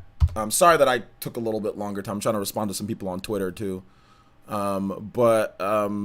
It's got 53 reviews, so you know it's not going to get reviewed by everybody. But I mean, looking at it right away, like VG 24/7 100, Player 2 100, VGC 100, Video Chums 96, Multiplayer 96, Ever Eye 96, Nintendoris 95, Critical Hit 95, Nintendo Will Report 95, Destructoid 95, Atomics 93, The Game Machine 93, 92, 92, 90, 90, 90, 90, 90, like a bunch of 90s, 9, 9, 9, 9, 9, 9, 9, 9, 9, 9, 9, 9, 9, 9, 9, like a ton of different 9 out of 10s. Like literally, I'm still going 9, 9, 9, 9, 9. There's like at least like 15 to 20 9s out of here. And then you got some of the people that are like, you know, that are giving it like 8s for some reason. IGN gave it an 80 for some reason. To think that Pokemon Sword and Shield is better than Xenoblade Chronicles, I don't know, but hey, it is what it is. Different reviewers, different people, but I think the worst reviews are definitely at the bottom, which we'll go over tomorrow in a video. Comicbook.com, that review is comically bad. Not to hate on the writer, but somebody, I think Kuarum, reached out to the writer and found the writer, and I had to ask him, and his definition of what a review is supposed to mean or what it's supposed to be is hilarious. At one point, he told me to go back and look if I wanted more detail, or if the readers want more detail on how the gameplay actually is, go back and look at the old review from 10 years ago. So that at that point, that you could just know this is a site that probably shouldn't be trusted when they say stuff like that. In my opinion, when you review a game, it's supposed to be detailed enough to where you give people that are looking for the new game, so you can explain it to them in terms of the combat and everything. You don't tell them to go back and look at, this is a review. You don't tell them to go back and look at the previous game 10 years ago and look at that review to get your opinion of what they should buy this game or anything like that. But that review was really bad, and his reasoning was even worse. That's a fraudulent website at this point. Like I said, not trying to be mean, but that's fraudulent to tell somebody, you know, like, well, what if reviewers, like your viewers want to know how the combat is? You're going to tell them to go look at the old review, like, but you didn't write that review. You know what I'm saying? So I don't know. It's just kind of lame. But I have a video coming up. But I mean, that's why I honestly don't trust a lot of these review sites. I watch Dreamcast Guy for my reviews. I think Dreamcast Guy is the best reviewer because even if you disagree with what he says, at least he explains it. He goes very in depth and he tells you the mechanics of the game, whether it's a remake. I mean, like, So if somebody like bought Crash Bandicoot, should you not explain the gameplay of Crash Bandicoot? Should we go back and read the reviews from 20 plus years ago on Crash Bandicoot? You know, like, even though it's pretty much the same type of gameplay, right? Should we go back and do that? So I don't know. I just felt like that. I disagree with that notion, and that's not a good reviewer in my opinion. But yeah, that's why I said I watch Dreamcast Guy. I don't always agree with everything that he says with his reviews, but at the same time, I can't really fault him too much because he explains his opinion and his position on that. Same thing goes like with RGT. I'll go to RGT for reviews because RGT, I might not always agree with his position, but at least he explains his position. He explains the game. He explains this and that and actually goes through. Like this guy didn't explain the combat. He didn't even mention vision. He didn't mention the Monado. He didn't mention the new battle system in Future Connected, like what they're doing with the Nopon. He didn't mention anything, you know, which he says, go back and look at the reviews. Okay, well, Future Connected, there is no review for Future Connected. So why don't you explain the combat and what you can do new in that part too? Like it's pretty bad. It's a really, really bad review. And if I was Nintendo, I'd consider not sending them review codes if this is the type of lazy review that they're gonna do for the reviewers, you know. But it is what it is. But anyway, I'll have a video tomorrow morning on that, on the Comic Week. The two, it'll focus on the good reviews, but it'll also kind of segment some of the really trash reviews too. So, but most of it'll be more of a positive video. Hey, Crit Astra, how's it going? Eating popcorn and drinking some salty tears from Sony fans. I don't know. What's the pulse of Sony fans out there? Are they looking? Are they liking it or what? What's going on here with Sony fans?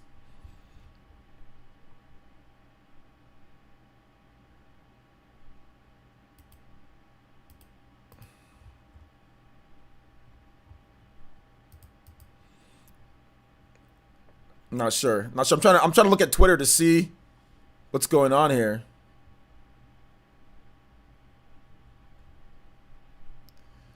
I'm trying to see what's going on, what people think.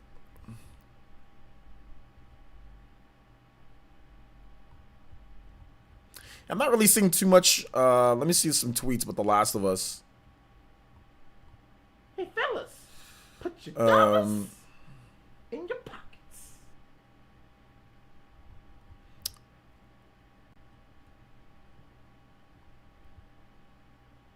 Yeah, some people are saying the gameplay looks good. It seems like some Sony fans are liking it. I think it's gonna be good. People are happy with the game. Well, some people are trolling too. Should we play this game again on stream? Let's see here. Oh, Dreamcast Guy's here. I'm a Sony fan, and I say I'm slightly salty about Last of Us 2 now, and the gameplay was my style. Dreamcast Guy, did you hear what I said about you earlier? Were you here earlier, or did you just hop in right now, Dreamcast Guy?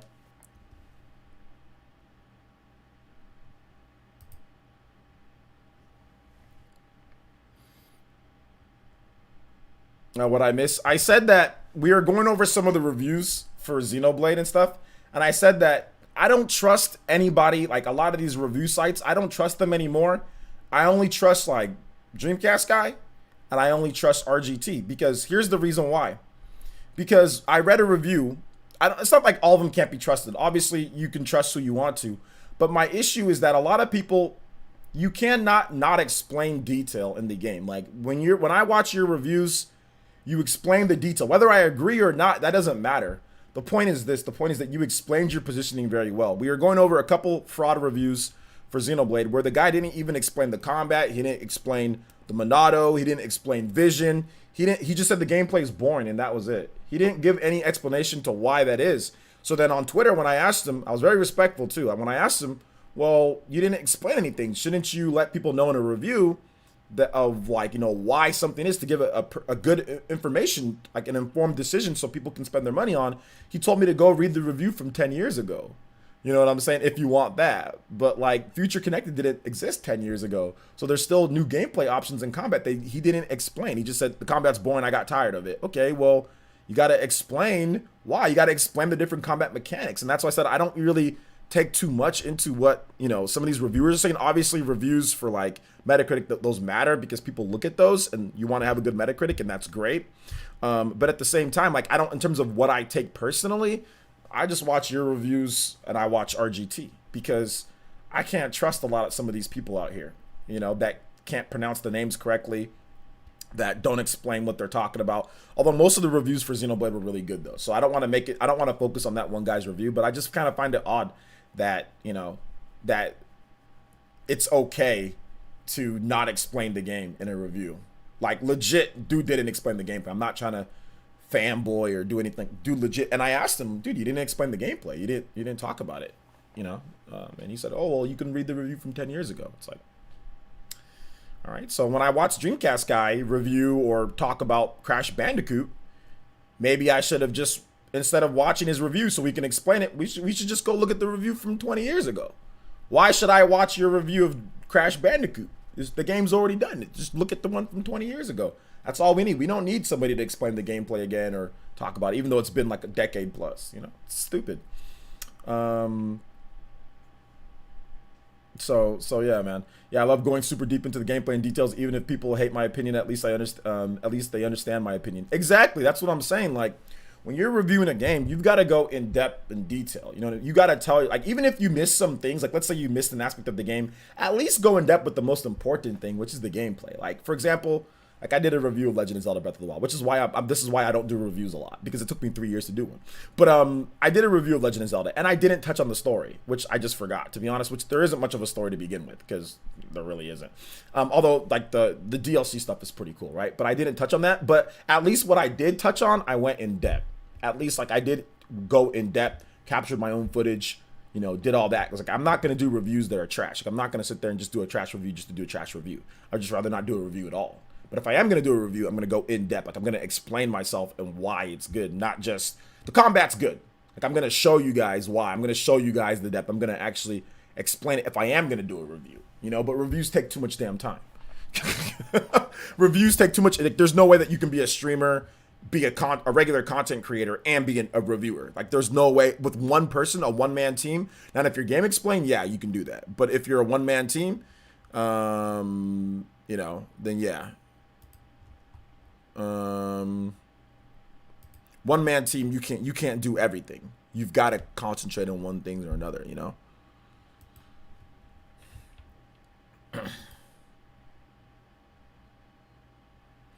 Hey OJ, can you read my dono? Oh, sorry, my bad. I completely missed it. I think was it muted? Sorry, Mac Mega. Sorry about that, dude. Donated $5, says, knowing the spoilers, but after seeing the state of play, would you be getting The Last of Us 2 if it wasn't your job to cover it? Well, also, can you play Smash Ultimate Vampire Killer? Yeah, I can play that for you. Would I be getting The Last of Us if it wasn't my job to cover it? I probably wouldn't, because to be honest, back in 2013, when The Last of Us Part 1 came out, I didn't buy the game day one. I really didn't. I didn't think it looked good. So I can't honestly say that I would have bought the game.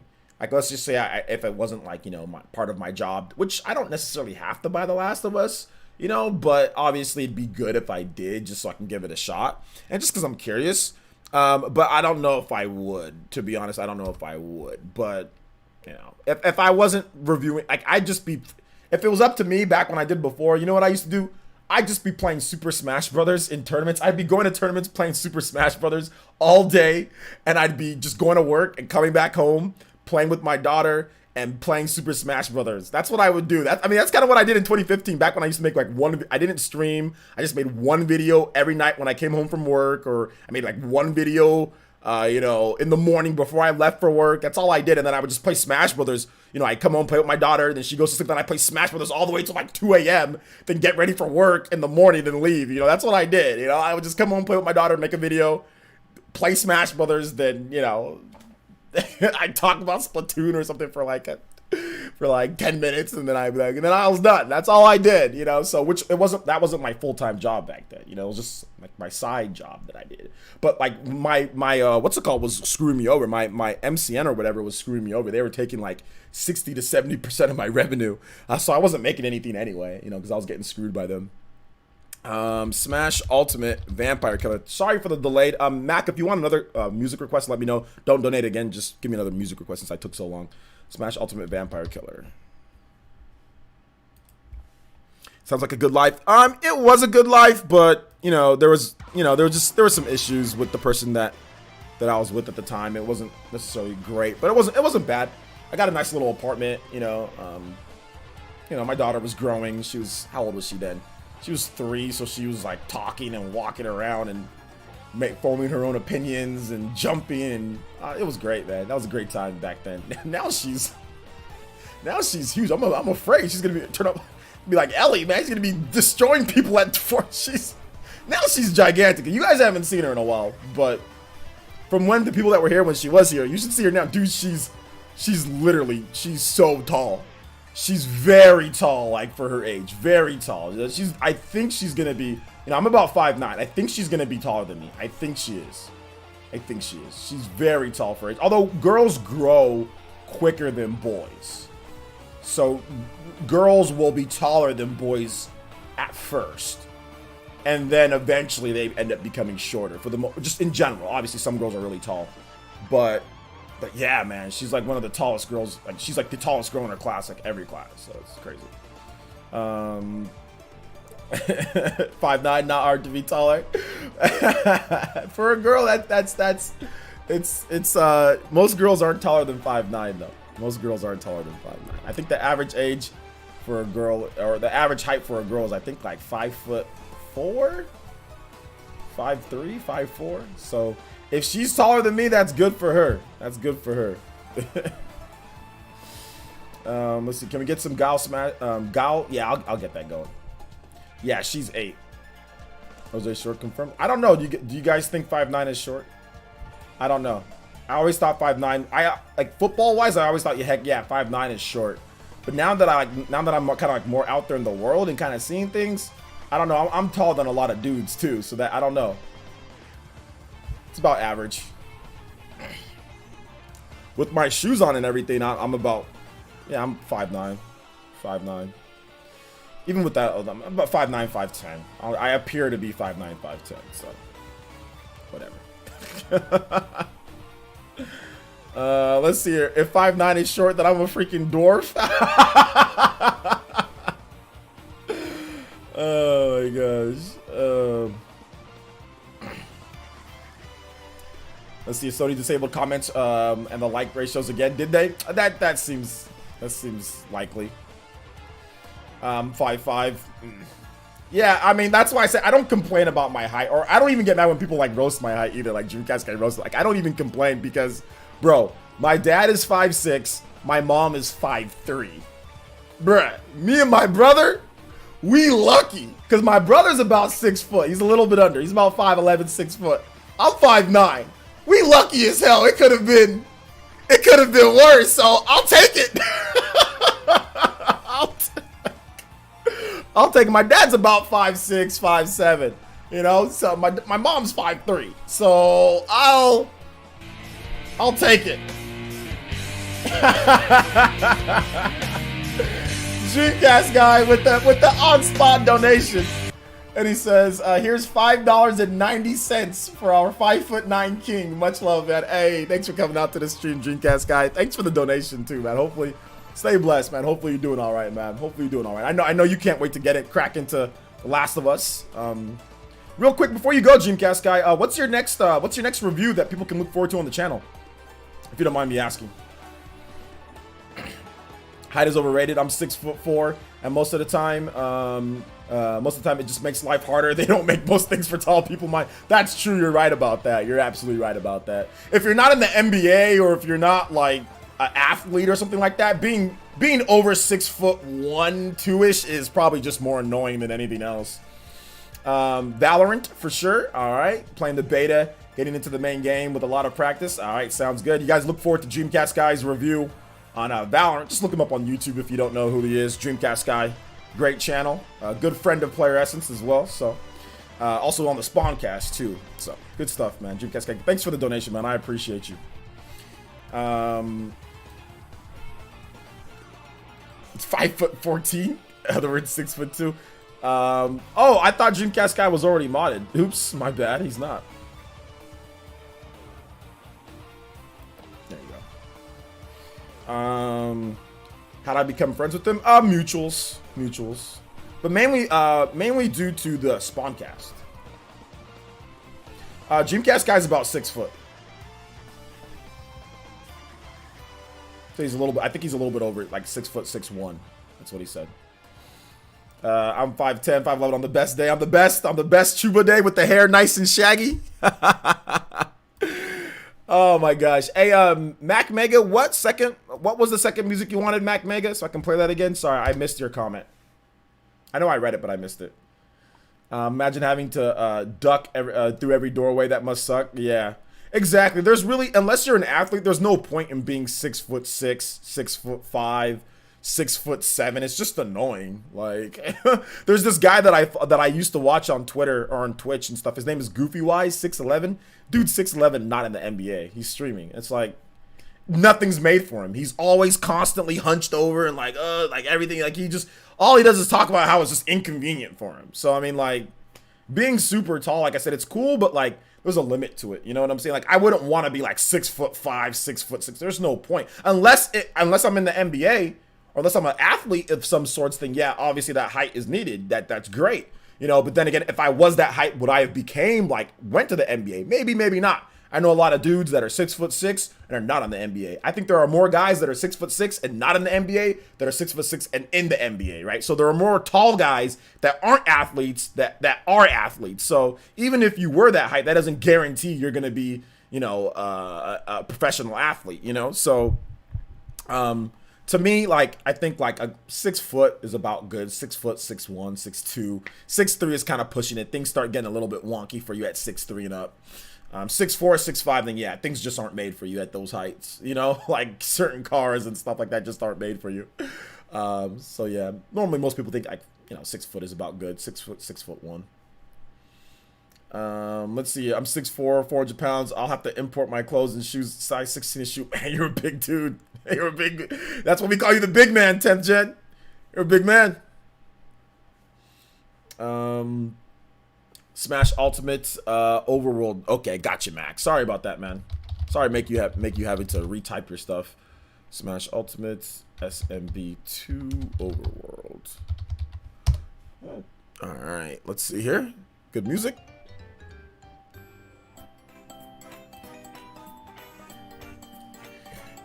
Can you play Obstacle in Our Path for my donut? Absolutely, Dawson. Give me a couple tracks that you want, Dawson. Thank you for the Toby Blaster. Anyway, you guys got any more thoughts outside of height? Who cares about height? At the end of the day, height doesn't matter too much for most of us. Let's see. Nintendo posted set the private Help Wanted trailer. Don't know what that is. So what did you guys think about the more state of play? What did you guys think about the Xenoblade reviews and stuff? Y'all let me know in the chat. Be more than happy to answer questions about all that good stuff.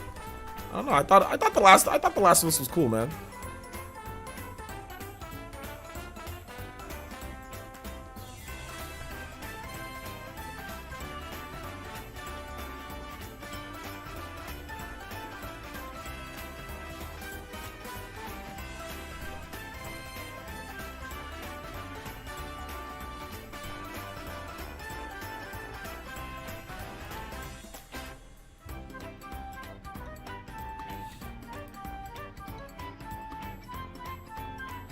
I think Nintendo maybe meant to put up a trailer for Catherine. I'm definitely buying that game, Catherine. I'm not going to play it, but I'll buy it.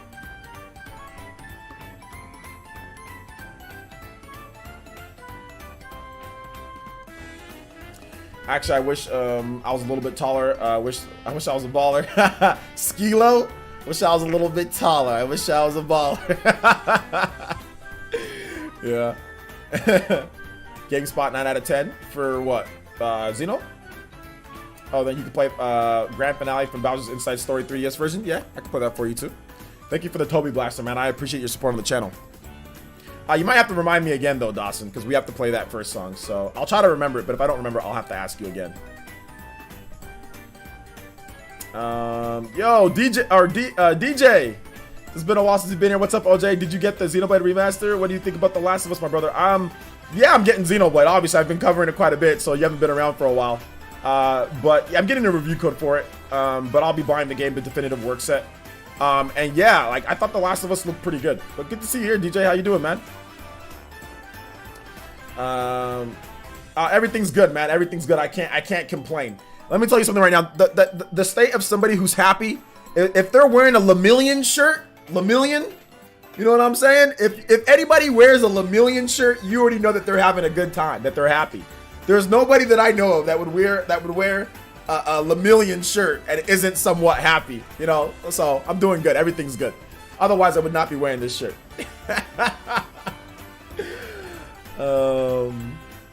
Let's see here. You can't be mad wearing you can't be mad wearing. You can't, considering the type of character he is. I mean, like, you can't be mad wearing anything from him. Because he's like, I think he's like my new favorite character, like my hero. Hey, Dragon Lady Gaming, what's up? Welcome. You know what? I don't know, Ronald. I don't know if the user score is going to be bombed for Xenoblade. I don't think it will be. Catherine Game, you're not going to play it, but you'll buy it. It's going to be a rare collector's piece, or what? It's just more so Atlas can see that there are Switch fans out there that want their games, you know? I might buy 2 copies and give one away.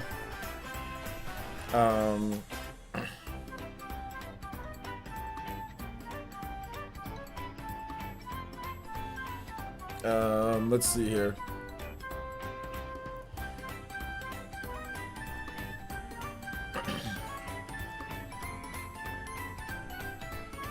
Let's see, but you should not look at the reviews. Are they in their context? So at the time it was considered better, but now it's also different. Also different reviewers. No, I mean we're not looking at it. We're not looking at it from what it got before to what it got now. I'm very well aware of that, right? We've seen that with Donkey Kong, right? Where Donkey Kong, GameSpot, they gave it a 6, and then different reviewer gave it a 9.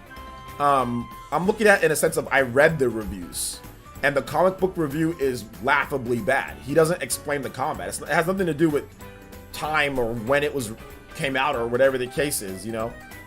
If you look at the combat in Xenoblade, objectively, it's just as modern, if not more modern, than a lot of games. What makes it not modern? That's the thing about the combat.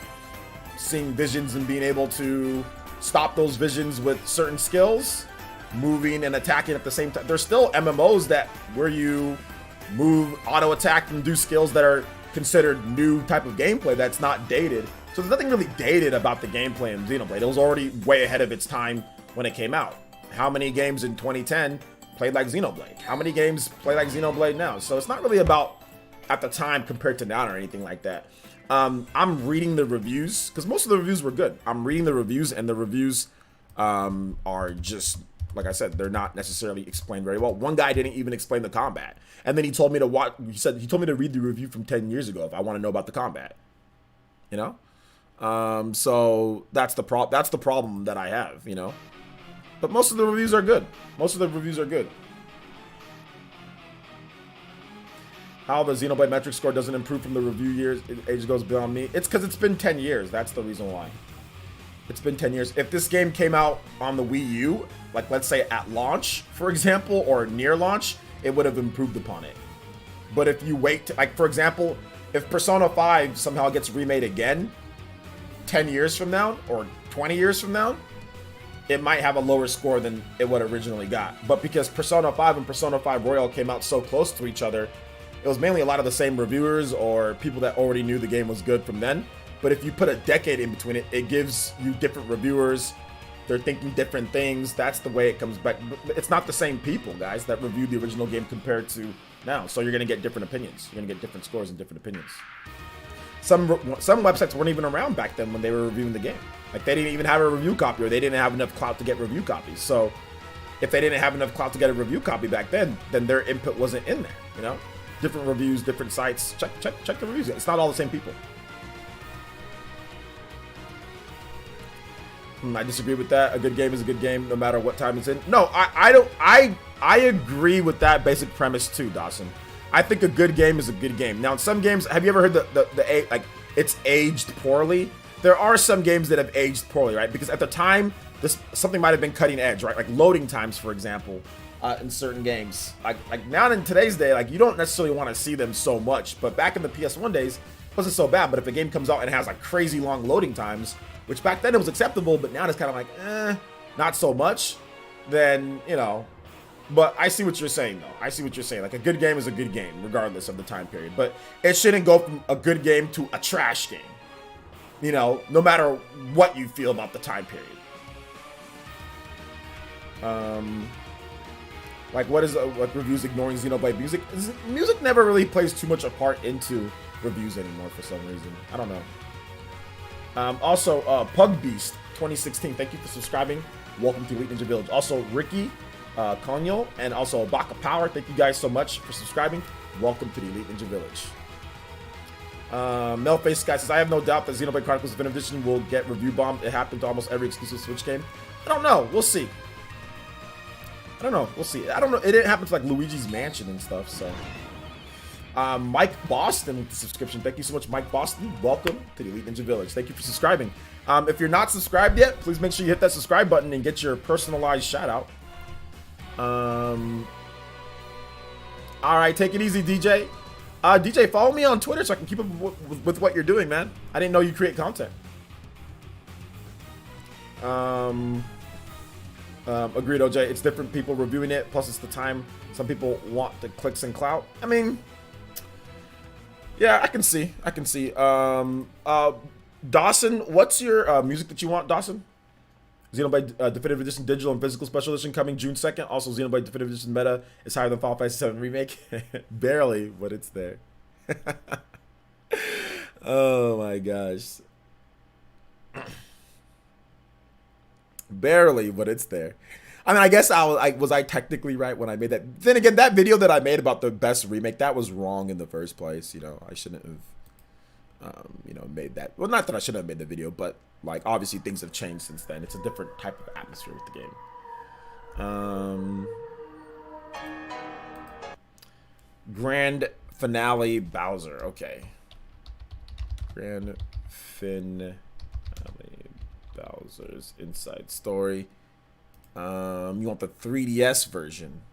I don't know if this is the 3DS version or the. Hold up. Okay, maybe this is probably the best version of it right here.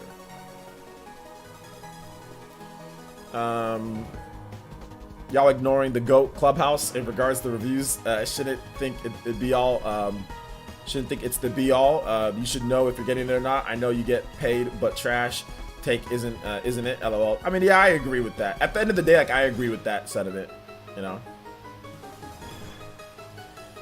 Savage Animator says, is The Last of Us 2 possibly the final game of the series? Well, maybe not.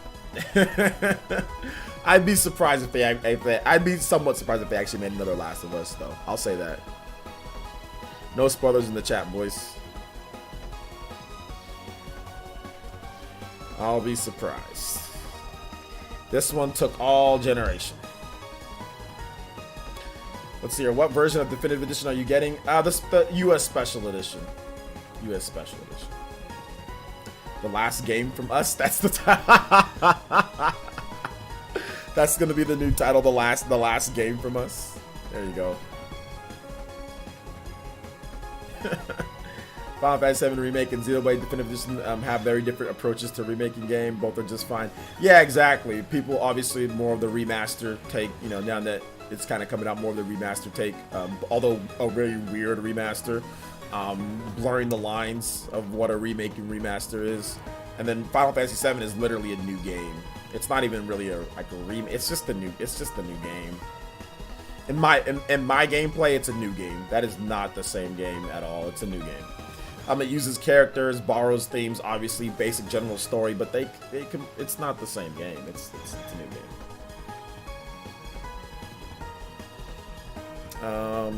Let's see here. The Last of Us 3 launching on PS6. I wouldn't be surprised if we didn't see like the next Last of Us. If they make a new one, they'll probably do it like 100 years later.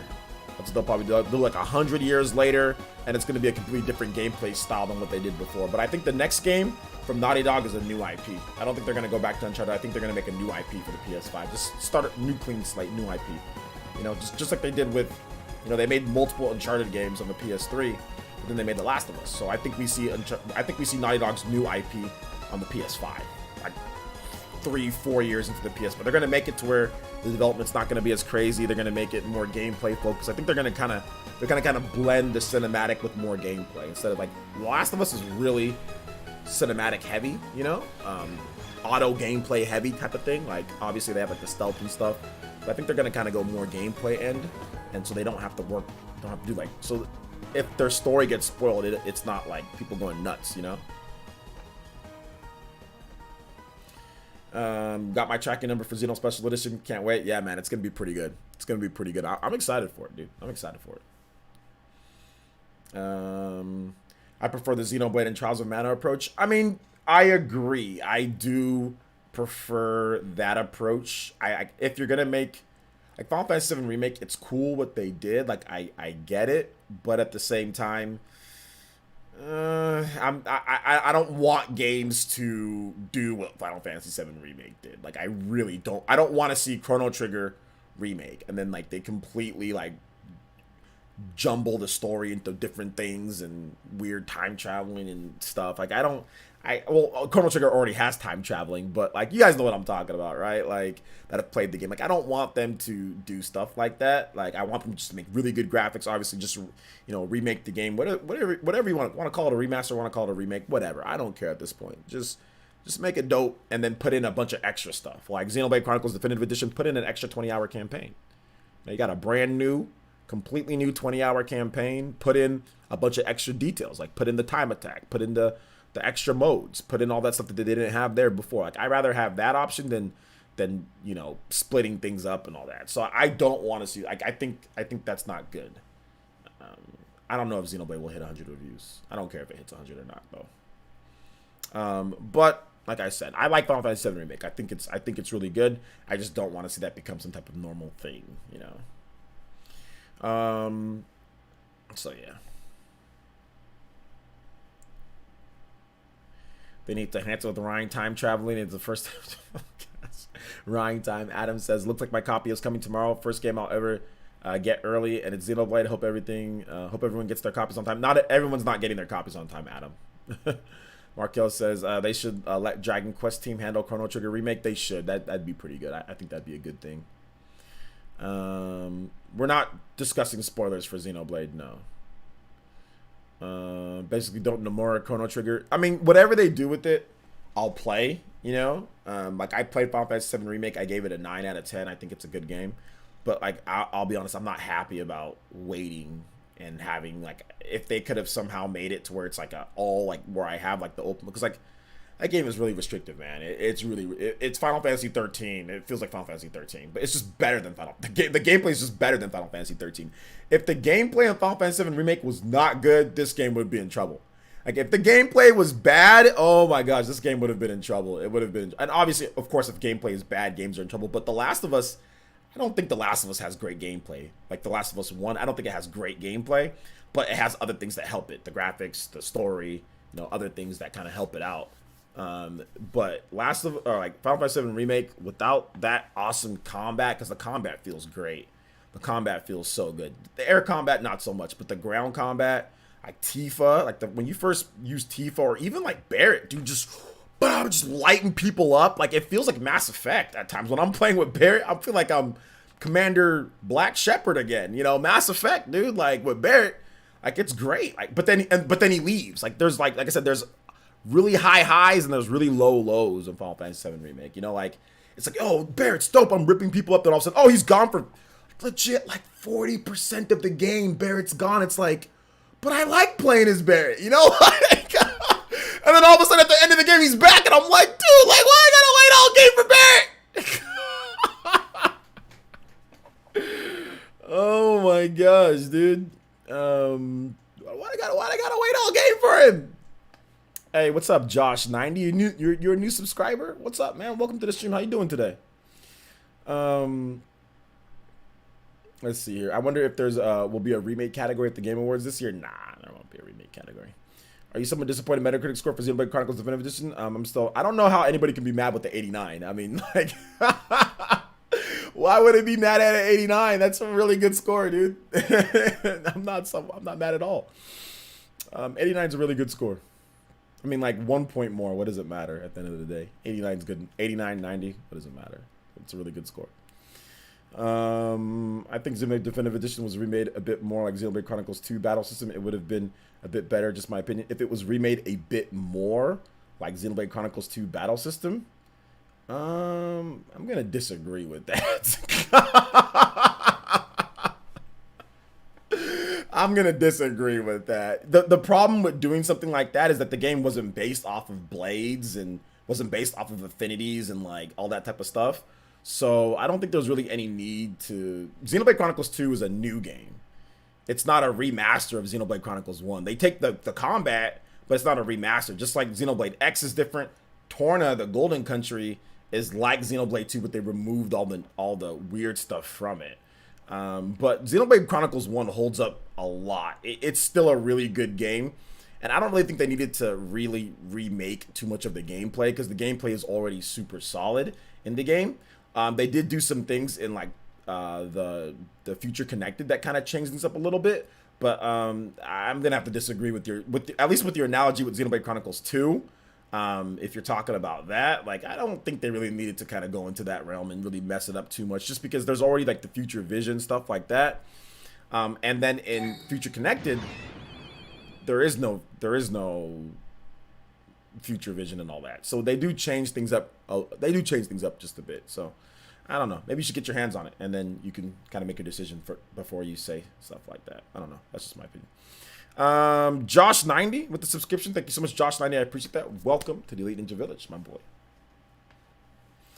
No, not the blade system. Just presentation of the art. Presentation of the art. Well, yeah, they made brand new models for the game. So they made brand new models, and there's brand new art. So it's not the same models. It's not the same models or the same art from the original game. So I don't know. I don't know what you're trying to say, J Davey. the models are brand new. I mean, unless I'm missing something here. But it's more of anime aesthetic than it was before. But am I missing something that you're trying to say here? What's up, Andrew? Welcome. Only issue with Xenoblade 1 is they could affect things was the quality of life. I think they fixed that stuff. Yeah, they fixed a lot of the quality of life stuff. Can't wait for Xenoblade Definitive Edition works to be delivered. Never played it before. I'm anxious. I'll tell you how I feel about it once I play it. Hey, there you go. Sorry, I meant the battle menu on the screen. So like the HUD. It's like change the HUD. Is that what you're saying? Okay, so you don't want the cross on the bottom. Is that what you're saying? Like you want it to where it's like the way that Xenoblade Chronicles 2 has it. Oh, okay. Whatever. I guess. I don't know. I don't know if that would have made it better or not. But hey, it's all good. I don't know. I think we should check out the game. You check out the game and see it, play it first, then see how you feel about it. Let's see. The Last of Us 2 is going to be good. I just hope people don't overhype it. Just my thoughts. Does it matter? At the end of the day, if somebody overhypes something, does it matter? Like all that matters is your opinion, right? So when you play the game, let's see what you think. You know?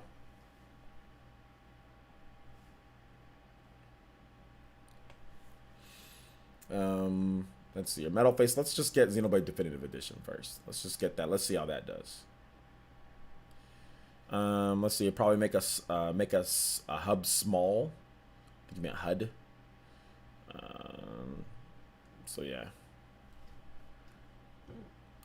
Ian, I don't know why your message came up for review. It says Ian says, "Hey OJ, loving the content on the channel. Are you going to do an unboxing for Xenoblade Chronicles Definitive Edition?" Yeah, I think I'll do something like that. I think I did one for these two behind me, so I'm gonna put the third one right there. You know, I always buy the special editions. Whatever special edition I can get, I always buy them. So yeah.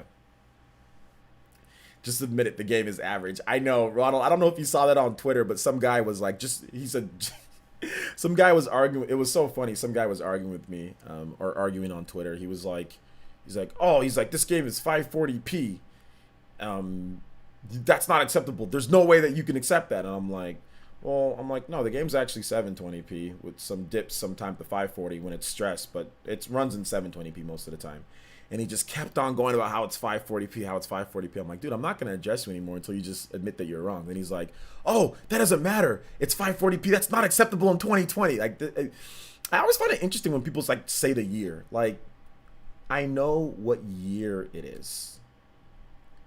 I don't base my standards based off of resolution in the year. My standards are based on what I see. It's not based off of a number. Now, if what I see is a bad resolution and it looks bad, then I'm like, okay, yeah, the resolution's bad. It looks bad. This is not good. But my standards aren't based off of a number. It's based off of what I see. So if what I see looks good, then those are my standards. It's what I see. We don't have numbers telling us what it's running at when we're playing the game. You can't tell when it's 540p or when it's 720p because it barely drops to 540. You can't tell. You need special equipment to hook it up to even give you numbers. So these weirdos coming at me and saying, it's 2020, I know what fudging year it is. My standards aren't based off, resolution isn't based off, it's based off of what I see. I don't know what resolution games are. Games run in dynamic resolutions all the time. Games do that. Dynamic resolution isn't new. So I don't have any standards based off of that. I just go off of what I see. A game can run in 240p, but if it somehow looked good, then it looks good for 240p. You know? Like, heck, there's 3DS games that look good and they're 240p. So it has nothing to do with year and standard. Like, that's standard. Like, how dare you not have that has nothing to do with it. My standards are the game should be good. I have standards in terms of quality of the game. If the game is really good, then those are my standards. Like, we're sitting here and talking about standards, and I don't have any standards for resolution based off of years. That's just something that I've never done. Because then anybody can. So then what if somebody else's standard is 4K? Games have to be in 4K no matter what. That's just stupid. I just base it off of what I look at. If what I'm looking at looks good and it looks fine, then it looks fine. I don't care. I don't know the resolution when I'm playing the game. I just play it. So it's always stupid when people sit there and try to argue that you're wrong because you don't have standards. And that's the funniest thing. It's like, people try to force their damn opinion. If you want to have a standard, if you want to draw your line, if you want to say it's not right for 2020, then that's fine. But trying to push that on someone else to feel that they have to think what you think instead of judging for themselves, instead of basing something off of what you personally see, not a damn number that somebody else told you, that's just the idiotic drone mentality, in my opinion. Now, if you want to have your own standards on basic things, that's fine. But if you're trying to tell somebody else that they can't judge for themselves when they actually get it in their hands, then you're a drone. Plain and simple. Then you're a drone and you're a fool for that. Because people should be able to make their own opinion based off of what they see, not based off of what somebody else tells them to feel or what some way to be.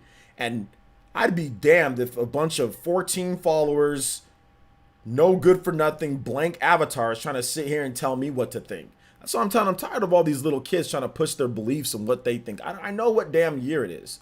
You know, I've been playing games for longer than you've been born. Trust me. Ask your mom. You know what I'm saying? Like, I'm getting kind of tired of people trying to sit here and tell me what I should be thinking about games, what standards that I should have. I have my own damn standards, and every single one of you guys should have your own. If you think that a game can't have dynamic resolution to whatever based off of it, and you don't want to give any thought process to the amount of developers, the size of the game, and all sorts of other things, that's fine. Then have that, but don't push that crap on me as if it's true, false, as if it's facts or not. Get that nonsense out of here, bro. I'm getting tired of these little. That's why these little kids that come in here or these weirdos that come here and see. That's the reason why these people got no lives sometimes. It's like, why are you trying to push your beliefs on everybody else? If you feel that it's not good enough, then that's fine. Don't play it. Go play Anthem. That runs at 4K or whatever. Checkerboarded. Go play that. Go play Mass Effect Andromeda. I played this game right here. This is Xbox One X Enhanced. Looks absolutely phenomenal. Plays like trash. Game's garbage. I mean, originally when it first came out, it was garbage. They did some stuff that made it better, but the game is still not good. But It's running at good resolution. Who gives a damn at the end of the day? The game's not good. Look, got 2 copies of the game. Got a digital deluxe version of the game too. I mean, who cares? It's about the game. It's about the game itself. Hey, what's good, Nightshade? I came in and OJ's preaching. I got it. I got to, man. Resident Evil Revelations, Kid Icarus Uprising, Smash 4, Kingdom Hearts, Dream Drop Distance, and even Yokai Watch were all really good looking games. Yeah, those games actually still look pretty good, even to this day. Still look pretty good.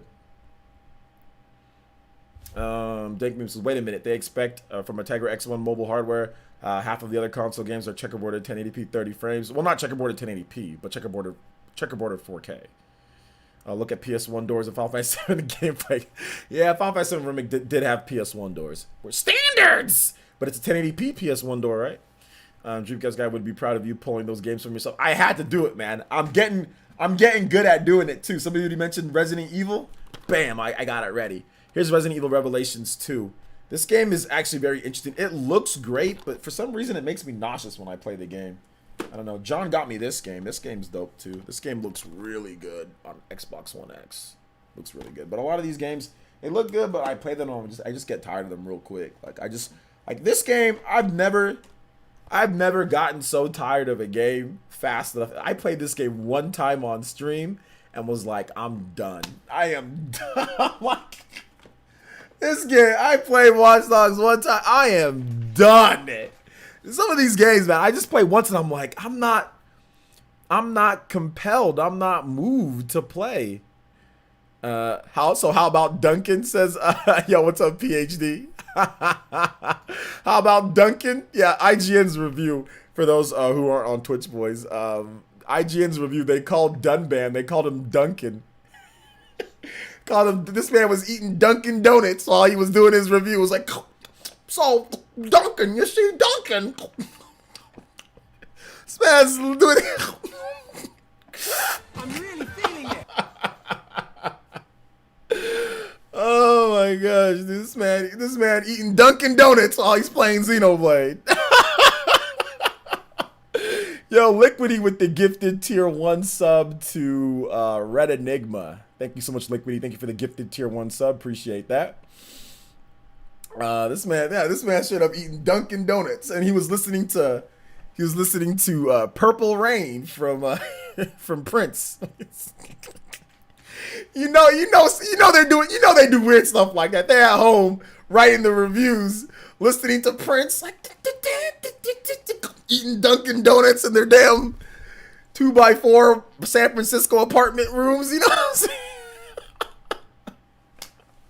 Nah, I'm just messing with y'all, IGN. I'm just messing with y'all. I'm just joking. I got a lot of respect for IGN. First of all, shout outs to Paris Schneider. Shout outs to Brian Altano. Shout outs to all the cats that work hard over there at IGN. You know, my man Stealth was over there at IGN doing the IGN podcast. So I got big love. Without IGN, I don't think any of us would be, in terms of content creators, many people were inspired by IGN, N64.com.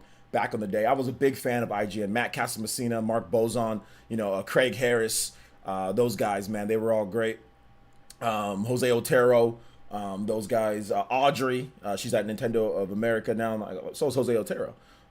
So I was a big fan of all those guys. A big fan of all those guys. And IGN's dope. It's just sometimes they, sometimes they do some hilarious stuff. But it's all good. Hey, what's wrong with, there's absolutely nothing wrong with Prince. I simply just made a joke with Purple Rain. Because he didn't call him Ryan, he called him Rain. He called him Rain and Duncan. So yeah, man. We bash IGN, or we bash on IGN and relentlessly, but there's great people over at IGN. Once again, they offered, they were looking to hire me on at one point. They're good people. I think that they have obviously they've built something incredible over at IGN. I think that they're really good. I'd be more than happy to come on their show anytime, or have anybody from their show here. But I'm just having a little bit of fun. I'm just having a little bit of fun here, man. That's all. Just make some jokes. It's all good. When you can laugh about it, it's more fun. Like it's not like a vitriol, malicious IGN takedown or anything like that. Nothing like that. Speaking of Xenoblade, my collector's edition will be delivered either Saturday or Monday. Hey, there you go. FIGN, all my homies hate IGN. I mean, look, I'm not gonna say that. I think. Let me ask you guys a question. When Brian Altano was on the podcast, did you say F Brian Altano?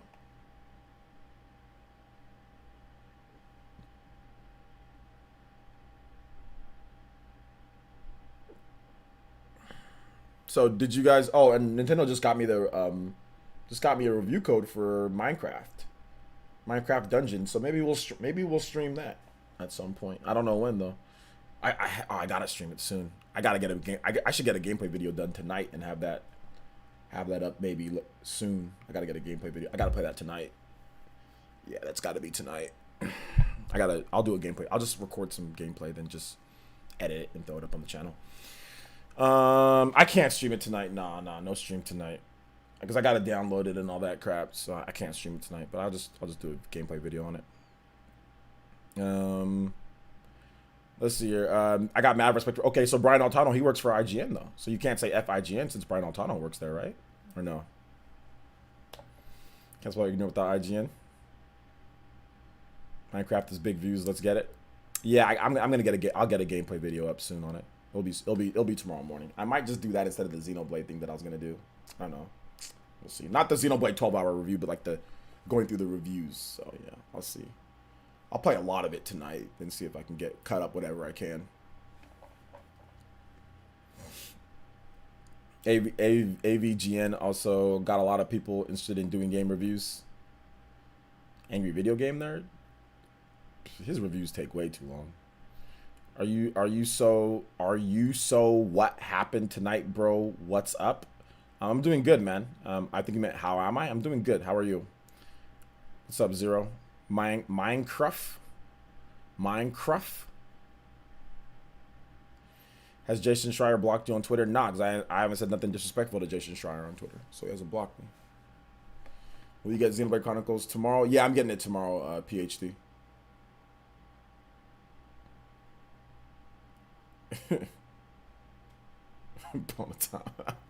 KV3, that's funny. Say, why are you so unhappy? What's up, bro? Why am I so unhappy? How am I unhappy? Cash Galados says, looking forward to Microsoft announcing their new IP. Well, I mean, we'll see when they do it. I don't know when they're going to, but yeah, any Microsoft announcement's dope. But I mean, we don't know when it's going to happen. Look what he says. Have you played Far Cry 5? What are your thoughts about it? Far Cry 5. Do I have that game? I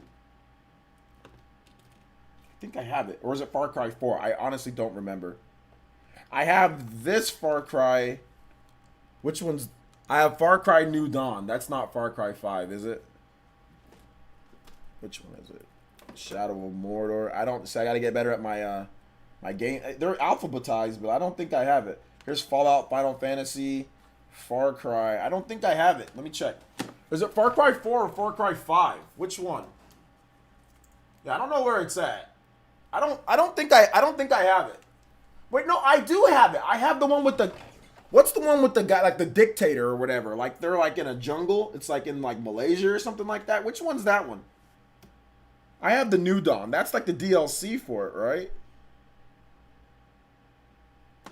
I don't know where it's at, but I think I have some type of Far Cry. Far Cry. I don't know where it's at. It's somewhere. I don't know. 5 is just called Far Cry 5. That's also 4. New Dawn is 4, I believe. Okay, yeah, I got Far Cry 4. That's what I got. I got Far Cry 4, and I've got New Dawn. How much longer am I streaming? Let me check my time limit, because I got to play that Minecraft Dungeons game. I'm going to do a video on it. So I got to start playing it right now so I can get a video cut up by tonight. I'm probably going to stream for like another hour or so. I think I can answer questions like another 30 to 30 minutes to an hour. So, yeah. Favorite Western game franchise? Mass Effect when it's good. I organize my games by publisher. Why? You're not a Far Cry fan, huh? No, not a Far Cry fan. Nah. I don't find the gameplay very fun. Let's see here. Ovian says, "Are you hyped for Outriders Square Enix game?" Not really. So we're going to get to see the rest of Chrono in the new retro section segment you're working on. The rest of Chrono. Yeah. But we're gonna be focusing on GameCube games a lot. But yeah, we're gonna have a new retro segment where we're gonna be doing stuff like Chrono Trigger and all that. But GameCube games will be first up. Jack East says, "Shout out, please." Jack East, are you subscribed to the channel, bro? Eric P with the $5 holla, and he says, "I wasn't interested in The Last of Us before today, and that hasn't changed." Oh, I thought you were gonna say it changed. I hope Ghost and Paper will be good. Chinchilla Jutsu, yo, shout outs, man. Thank you so much. I don't know, man. I thought it looked okay. I thought it looked good, but I see what you're saying, though. I see what you're saying. What do you think will win Game of the Year? That's interesting. I don't know what's going to win Game of the Year because I don't know what else is coming out at the end of the year. So, but I think Cyberpunk has the best shot, in my opinion. Any big topics for the weekend Spawncast? Probably The Last of Us Part 2. That's probably going to be a big topic. Did you see the rumors of the PS5 event? I did see the rumors of the PS5 event. Looks like it's going to be happening next week. Sometime next week. Or not next week, the week after. Hope the new game is Xenoblade Chronicles X2. I want to know what the hell is going on with the planet they are on. Yeah. But thank you for the 5, Eric P. Appreciate the donation. Appreciate that. I'll play some, you didn't ask me for a track, but I'll play some music. Let's play some, let's play some Metal Gear Solid. What time are you going to start streaming on Friday? I don't want to miss it. Just follow me on Twitter and just pay attention to the notifications enabled. But I don't know. I usually stream Fridays. Wait, Friday? Well, I'll be streaming all day on Thursday, so you won't miss me. But I'll start on Thursday. It will be, if you live in the West Coast, it'll be Thursday. And then if you live on the East Coast, it'll be midnight Friday. So I'll be streaming all day. We have a 12-hour stream for Xenoblade. So wish there was a demo for Xenoblade. Nah, you don't really need a demo, bruh. Just read the reviews, watch the gameplay. If you think it looks good, buy it. To be honest, you don't really need a demo for the game. It'd be dope, but you don't really need. They don't need to spend the extra time making one for Xenoblade. The game's 10 years old. I mean, it's new, but at the same time, it's still Xenoblade. Like, there's more than enough. There's more than enough resources to see what the game is about, you know, than anything to see if you want to buy it or not, you know. But making a demo takes a lot of time. A lot of people don't understand. Like, making a demo it's not like when you make a demo, it's not like, oh, let me just slice a part of this game and then just upload it. Making a demo takes a lot of work, bro. And they probably just didn't have the time or resources to do it. To make demos. Like, that's why you don't see a lot of you just don't see a lot of demos in general. Demos aren't common for developers to release demos. There's a reason for that, guys. I want to shake your hand. All right, Juice Man Vaughn donated $1. Says play Flash Train from Street Fighter EX Plus Alpha 2. Okay, then Mac Mega comes in with the 3 and says, if Nintendo releases Mother 3, do you think it'll be a port of the GBA version or remaster remake of it? Also, can you play Smash Ultimate 4-Side? I mean, I think it might just be like a enhanced version of the original, but who knows? Who knows? Let me play Flash Train though. Street Fighter EX.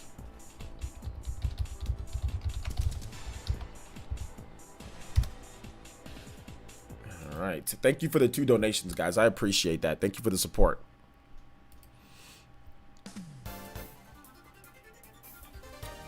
Let's see here. I'm just new to the channel. Did you subscribe? I asked you again. Did you subscribe? Devlin says epic.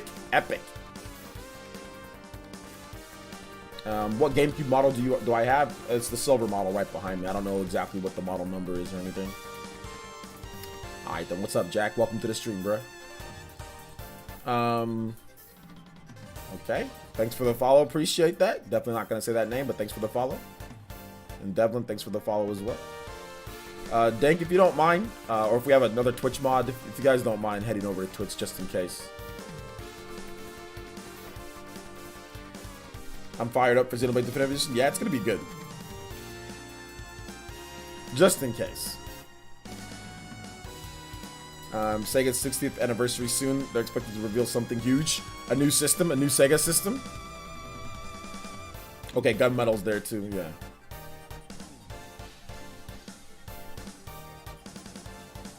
Remind me again, are you streaming tomorrow? Yeah, we have the Xenoblade stream starting tomorrow at midnight. So for you, it'd be starting tomorrow at 8 a.m., about 8 a.m. your time, Credastra. 8 to 9 a.m. your time. I think you're 8 hours ahead for UK boys. So 8 hours ahead of East Coast, right? So yeah, it should be starting around 8 a.m. your time.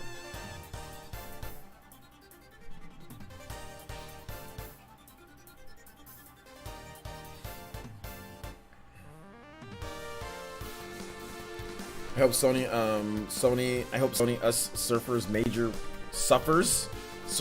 suffers major repercussions for abusing DMCA like they did. They're not going to. J2 Blue donated $5.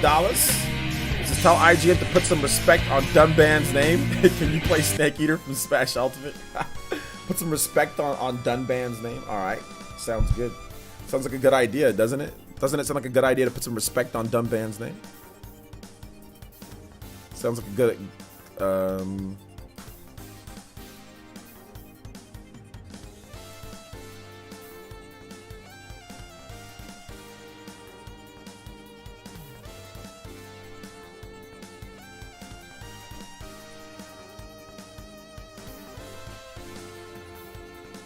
but thank you for the 5 J2 Blue. Appreciate that.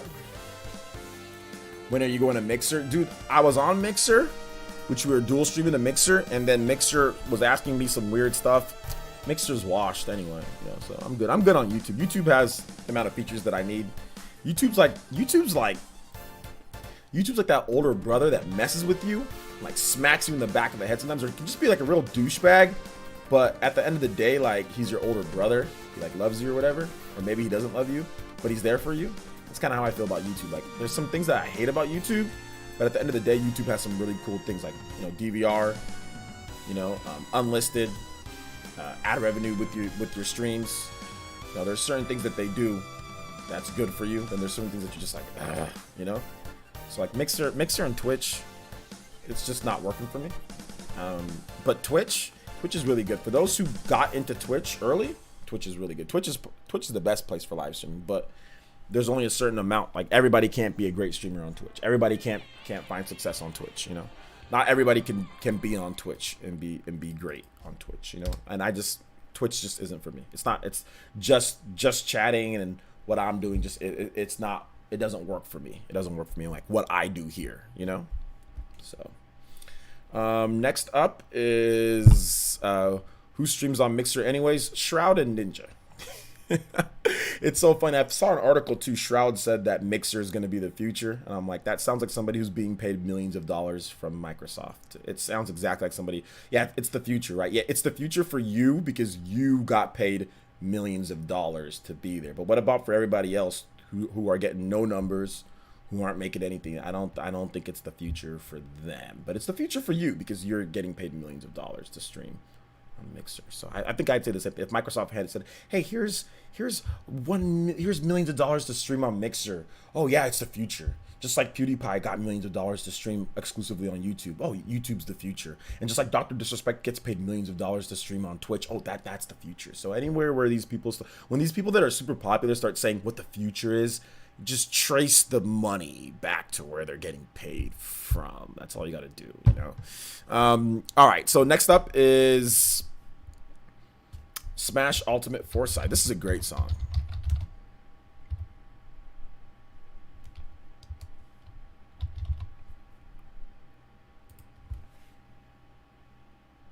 It's the future, though. It's the future.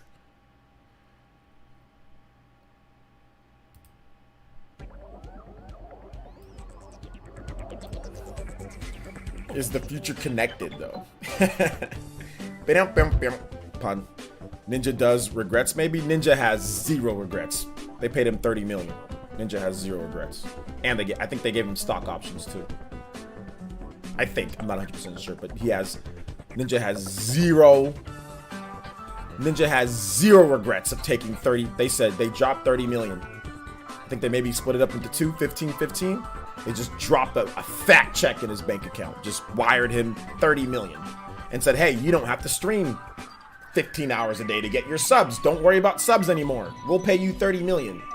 Ninja has zero regrets. Absolutely none. Ninja and his family are set for life, and even his kids could be, if they're smart with their money, which I know he is, and he's investing in stocks because he has plenty of money to do so. His kids, and his kids' kids should be set for life too, because he can grow his money because he has plenty of money to invest. So he has zero regrets about going over to Mixer. So same thing with Shroud, zero regrets. Okay, then I'm doing a thank you speech tomorrow. I'll say a short version. I'd like to thank everybody for joining me on this wild 8-month trip on the Xenoblade hype train. Hey, there you go. If I was getting $50 million from Mixer, I'd say the future too. Yeah, I don't think Shroud didn't get 50 million. I think Shroud got like, I know he got less than, I think he got like 10, at least 10. He might have gotten more though. But 10 million is more money than you even need, you know. Most of us won't spend 10 million in a lifetime. Most of us will spend about maybe like 5 million in a lifetime, you know, even buying stuff that we want. Most of us won't spend over 5 million in a lifetime. So if somebody pays you 10, even after taxes, they yoink about what? Maybe about 3 million out of that 10. You still got 7. You still got 7 million. So obviously if you're good with your money, you never need to work ever again, you know.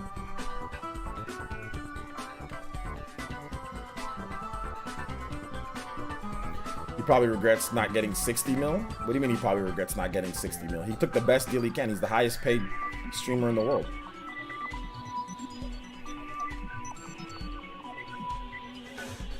If you invest 2 million into stocks, you're set for life. Exactly.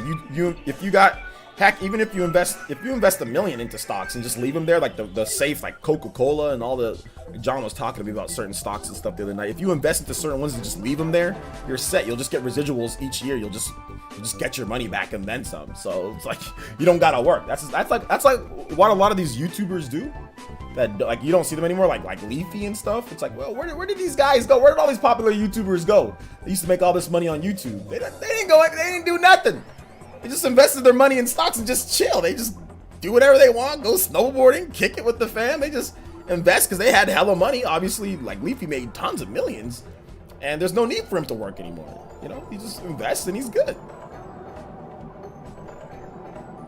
There's no need. You don't even got to be all crazy and like do crazy investing. You just got to do safe investments. Put 50K here, 30K here, 40K here, 30K here, and just chill. And then sometimes you get payouts every 4 months or whatever, every quarter. Sometimes you get payouts every year. You'll make like 3 grand back or 4 grand back or 5 grand back or whatever the case is, right? And then you just leave that. And then it goes up as the stock does, but it just goes. And then all of a sudden you're just getting more and more and more and more and more and more and more. So there's no need for you to work anymore. You know what I'm saying? That's how like a lot of these people, you know, that made all their money. Like that's why they say, oh, I'm not doing YouTube anymore. They quit. Yeah, they just quit doing YouTube. But I mean, their money already worked for them, you know? So they don't need to do anything else. They can just focus on themselves or whatever. You can spend 5 million in 3 weeks. You can't. Nobody's gonna allow you to do that. How much can you spend in 3 weeks? How much? There's no way. Unless you're just stupid, you're just dumb buying stuff.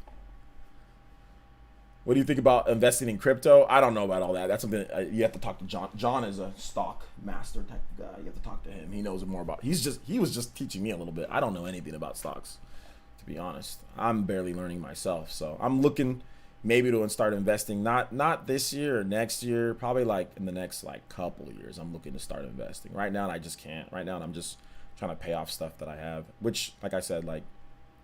For me, you know, I live very, very, very, very kind of frugalish. Like same thing with me and RGT. We both live, we know how the struggle is. So I live very frugalish. Anything that donations that I get here, that goes into equipment, that goes into games, that goes into stuff like for the stream.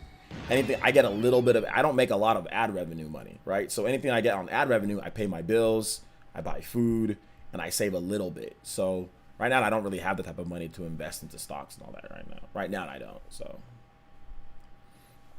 So right now, but like I said, maybe in the next once I pay off my car, once I pay off my once I get more paying off my house, once I get more paying off finish my school bills, which still got to finish those, which I'm almost done. I should pay off my school loans like I think next year. I'll be done with my school loans. So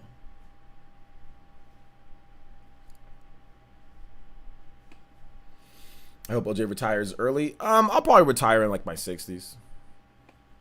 I'll probably still be like, I'll still be streaming till like I'm like 60 or something like that. I'll be like Skyrim grandma. Skyrim. I'll be Xenoblade grandpa. Is that what is that what you guys Xenoblade grandpa? That's gonna be my name. Like in the year, 20, 30 years from now, I'm gonna be called Xenoblade grandpa, dude. Xenogramps. Yeah, man. It's the lottery effect. Most people who win the lottery are broke within a year. Yeah, but some people aren't though.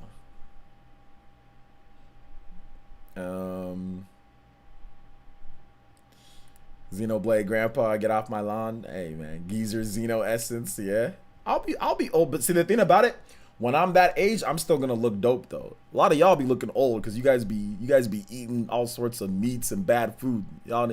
But me, I'm gonna be looking great. I'm gonna look just like this when I'm 60, like just with a gray beard instead. But I'm gonna look just like this when I'm serious. I'm gonna look just like this when I'm 60. I'm gonna be like, it's like Denzel. Denzel, obviously he doesn't look as like he looked when he was younger, but he still looks great. So I'm gonna look like this because I'm gonna keep on using my skincare. I'm gonna keep on exercising. I don't smoke, drink, or do extreme type of stuff like bungee jumping and skydive. I don't do stuff that knocks years off of your life, like weird, crazy, extremist lifestyle. I don't do any of that stuff. I'm chill. So I'm chill.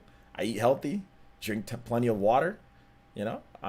So I'm gonna look great when I'm 60. I'm gonna be. I feel great. I look better now than I did. You can go back and look at I look better now than I did back when I was way younger. I look better now than I looked 10 years ago. So I'm good. No aging essence. No aging essence. My skin, my skin looks better now than it did back then. I feel better. Although I will say that my knees, like this knee in particular, does hurt sometimes. But that has no effect on how I look. New vids on point, bro. Thanks, man. I appreciate that. Yeah, we're building a fan. We're gonna stick with the new style of vids. We're gonna build a fan base that way. The views are kind of lower, but we're getting new subscribers. We're getting people to subscribe for the content that I'm building right now. So I'm very excited about where the channel is going to be in about a year or 2 years from now. But we're growing at a good pace now. We're actually growing at a very steady pace. Like I said, views aren't quite where I want them to be, but we're still growing at a very, very good pace. And I like the pace that we're growing at. I do like the pace that we're growing out, so it's good. We're at 58.5, so we're almost at 59,000 subscribers.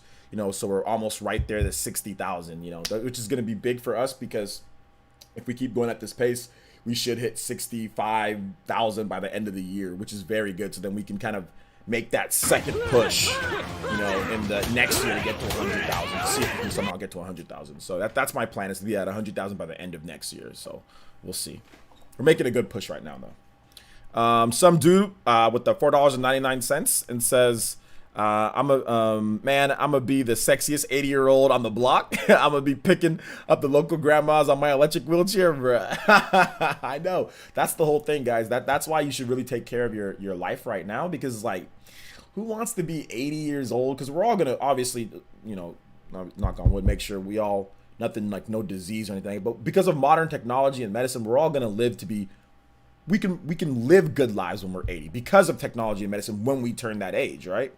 So like, do you want to be all shriveled up and not walking and old as hell? Like that's how you get, like when you don't exercise and you don't eat right, that's how you are when you're old, unless it's genetic, but that's how you are. But if you exercise and if you eat right and if you stay in shape and if you do the right things, you'll be good at 70. You'll be good at 80. Obviously, you're not going to be like how you feel like when you're 60, or sorry, when you're like 20 or 30, but you won't be like, it won't be like retired. Like you can be able to stand up. You don't got to be wearing like adult diapers and stuff. Like you don't got to be doing all that stuff.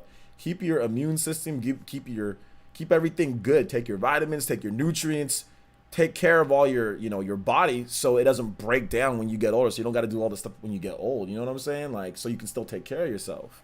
That's my whole goal, is to be, when I'm old, I don't feel like that. I don't feel like, man, I'm feeling I'm looking old as hell, you know? Like, I'm a wheelchair. Like, I'm trying to be walking and all that when I'm that age. And the reason why your bones do that is because you don't get enough bone bending. So throughout your life, the collagen, and that's what inside your bones, that's what it's called collagen. That's what keeps your bones, you know, springy and spongy, keeps it from breaking. As you get older, the collagen decreases and decreases and decreases, or a little bit decreases. Now, if you exercise and get a lot of bone bending in, it's going to help it at least flatten the line. So it's not, instead of it going like this, it's going to go slowly flatten the line.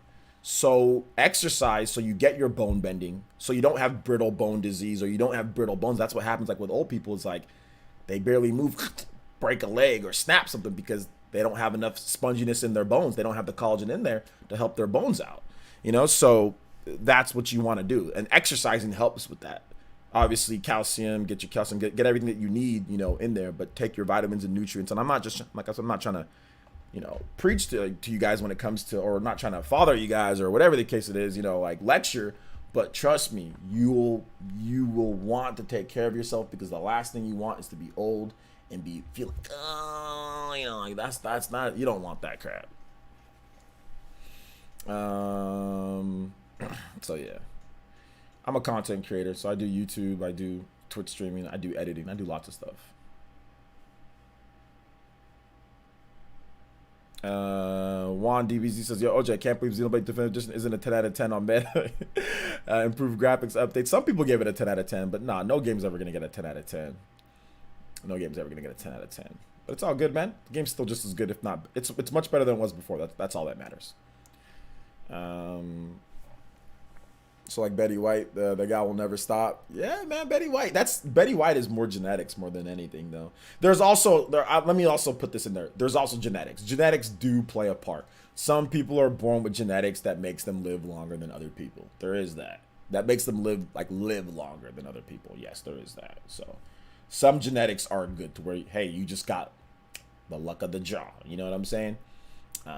But in terms of quality of life, some people got better genetics and live longer than other people, but other people live a longer and more, or live a better quality of life, you know? So there is a difference, but yeah.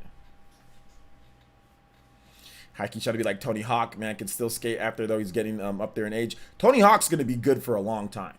You know why? Because Tony Hawk got the ultimate, because like being a skater, that's stressful. Talk about bone bending.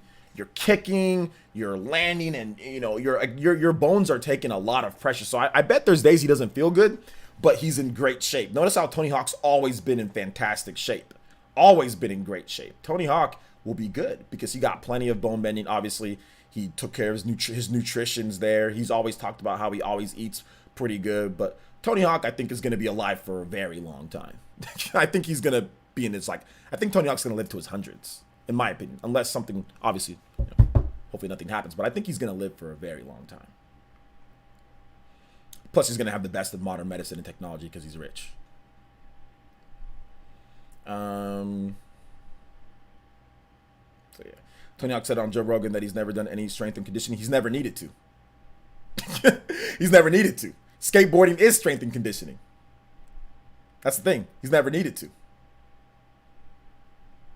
When you skate, that's your strength and conditioning. Skateboarding is difficult. And he did vert skating. You know what vert, with vert, you're taking your board and you're constantly taking your board and moving it around. There was no need. That was his weights. For still to this day. If you go out there and you're flipping your board around and holding your board, that's your condition, that's your strength and conditioning right there. I used to skate. I know. I'd be exhausted after skating.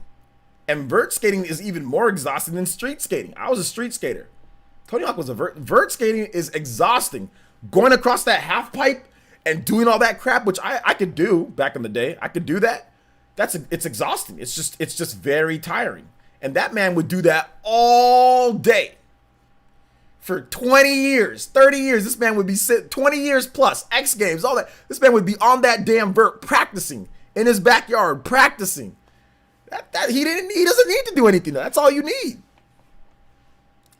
You be sweating your. Let me just say, there's days when I came home from skating and everything was swamped. You're just drenched in sweat. It's no noodle arms, baby. It says Double D.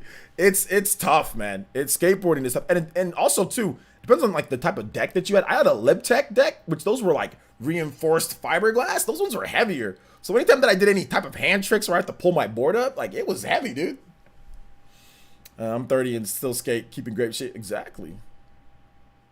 Skating is difficult. It's tiring, man. Because like also you don't need to do like, for example, like let's say when you squat, right? Like when you skate, you've got to bend your knees. You've got to kick flip, right? Or heel flip. You're using so many muscles in your legs. Like when you push the board, like when you're skating, it's a full workout, dude. It's a full workout. Yeah, I mean, obviously you look at Tony Hawk, he's never going to get ripped.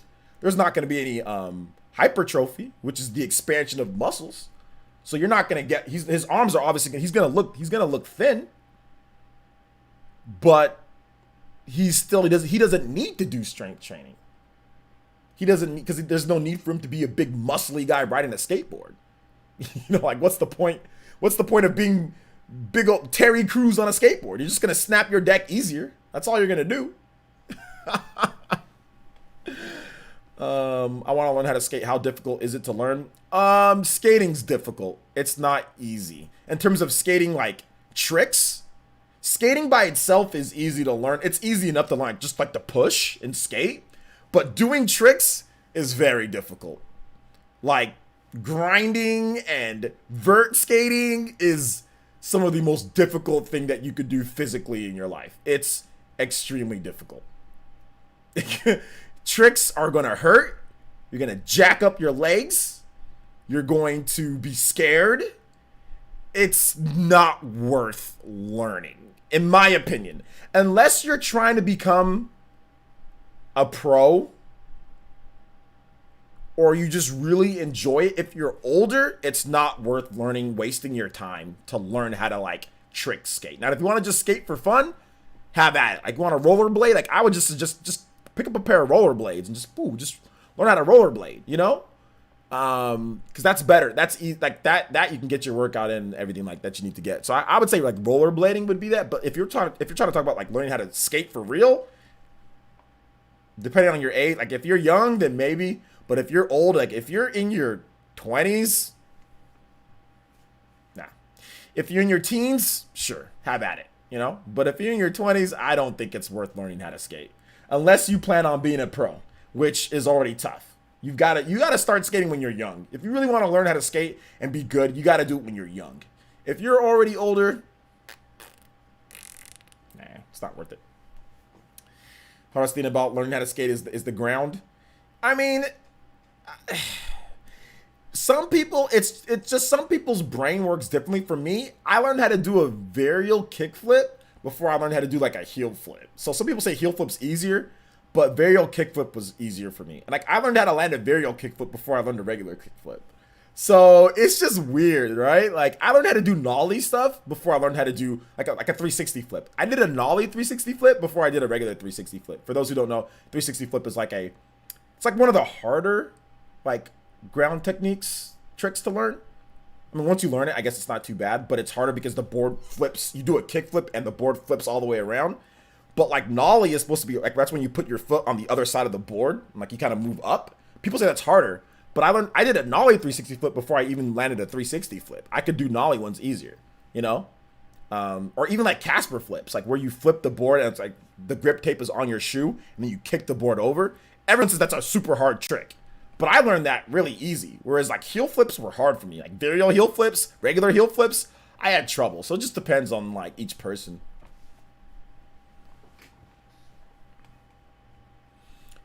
State of Play is over. You missed it. State of Play ended more than an hour ago.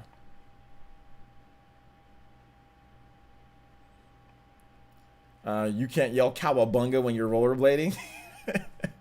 Michelangelo. Yeah, I did tricks. I was a hardcore skater. I wanted to be like freaking Kareem Campbell I was like, you know, I wanted to be Tony Hawk, Kareem Campbell, Rodney Mullen. Yeah, I did tricks. Like my best trick was probably, my best ground trick was probably a Casper flip. That's when you flip the board, like you do a kick flip, like you do like a half kick flip, and the grip tapes to the top of the board lands on your whatever. I'm goofy footed, so I push with my left foot and my right foot does the tricks. So that's when you flip the board and it lands on the grip tape on your foot, on the top of your shoe, and then you kick the board over and it flips over. So it's like, this is the top, you do like a half of the kick flip, and then you flip the board over and land. That's what a Casper flip is. And like, that was probably my best trick that I could do, was a Casper flip. None of my friends could do it that I was skating with. And I was like, oh man, you can do a Casper flip. I'm like, yeah, I can do a Casper flip. That was probably my best trick. My best like grinding trick, I wasn't really good at grinding, but like, you know, one time there was like this fat rail, like I did like a 50-50 to like 180 off. So that was probably like my best like grind. Like I did a 50-50, then did like a 180 off of it. And then my best vert trick was probably just like a nose grab or what. I wasn't very good at vert, so but I could do like a nose grab or like a tail grab. Like I could do those on a vert, but that was it. But I sucked. I wasn't very good at it. OJ, you got a grill comic book. You got a grill comic book more whack review. We'll do it. We'll do it soon. We'll do it soon. We'll do it soon. Because like I said, I've been in skate for 20-ish years, but if I didn't already know how, I wouldn't try to learn at my age. Yeah, 30 exactly. Sean, exactly. Yeah, 30. Yeah, if you're 30 years old, there's no point in trying to learn how to skate unless it's just for fun. Like maybe if you have like your kid, you know, you try to teach your kid how to skate or something like that, then yeah, maybe you can. Like if I ever have a boy, like yeah, I'm gonna let him. You know, like if he wants to get a little skateboard, maybe I could teach him a little thing or two. But I'm not gonna like do it myself. But skating's very dangerous. It hurts. Like I think that's the reason why the popularity of skating has drastically fallen through the. Like it's completely down. I mean, obviously we don't have Tony Hawk doing what he used to do, but like parents just look at skateboarding and they're just like, why would you allow your kid to do that? My mom hated it, but she couldn't stop me from doing it. But like no parent likes to see their kid skate like that. You fall, you hit your balls. Sorry for my language, but it just happens. Like you hit them.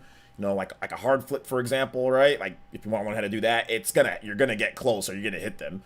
You know what I'm saying? Like you fall on your butt all day, you scratch yourself up, scrapes, bruises.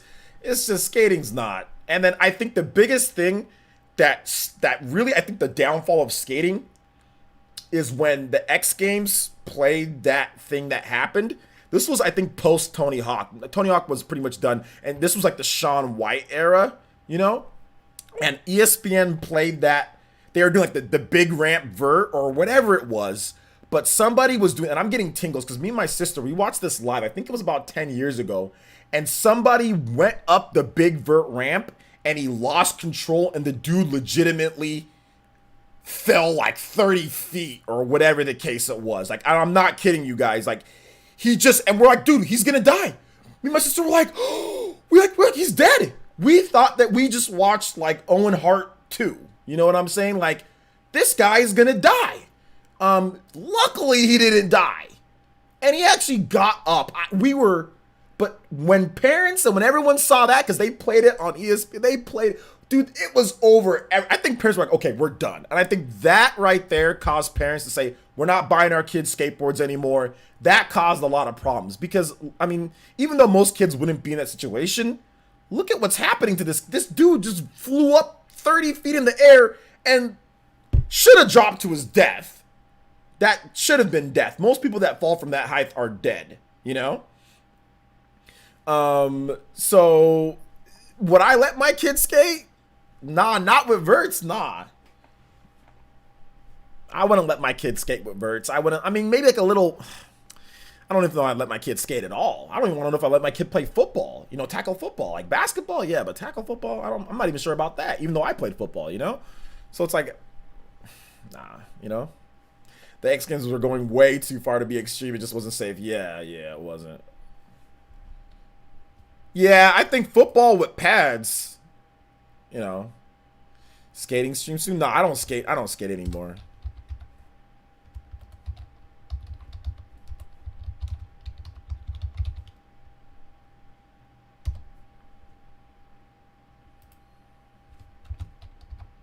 Let me see if I can find it for you guys. Yeah, Jake Brown. Jake Brown. Let me. I mean, like I said, I don't want to show, but let me just tell you guys so you guys can get an example of what I'm talking about. Like, look at what happened to this man. And the only reason why I'm showing it is because he lived. If he died, obviously I wouldn't show it. But like, look at what happened to this man. Like I said, he survived, so we'll show it. But look at this. It's blurry. So like, this is when they're trying to be all crazy, but look at this. Look at this. And I think it's because he hit the side of the ramp too. That helped him out, like right here. You see, because he kind of slid. So, see, look at that. He kind of like, he hit the side. He didn't hit the dead center, and he used his butt. So that's what helped him. But see, look at this guy right here. Did you see him? Look at his expression. That's how everybody was. He's like, oh my God, he's dead, because he thought he was dead. You know? Yeah, this was 12 years ago. More than 12 years ago. Mid-2000s. So, yeah.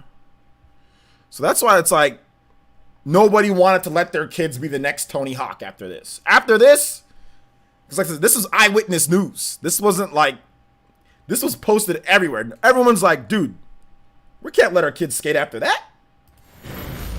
Vert ramps and all that. Skate park, like, skate parks shut down. The van skate park shut down in my area. No more van skate parks. Like, people just didn't let their kids skate after that. No, I know he didn't die. He's fine. That's the only reason why I showed it, is because he did it. If he died, I wouldn't have showed it. So, music, yeah, I'll play some regular track. I'll play some tracks that I want.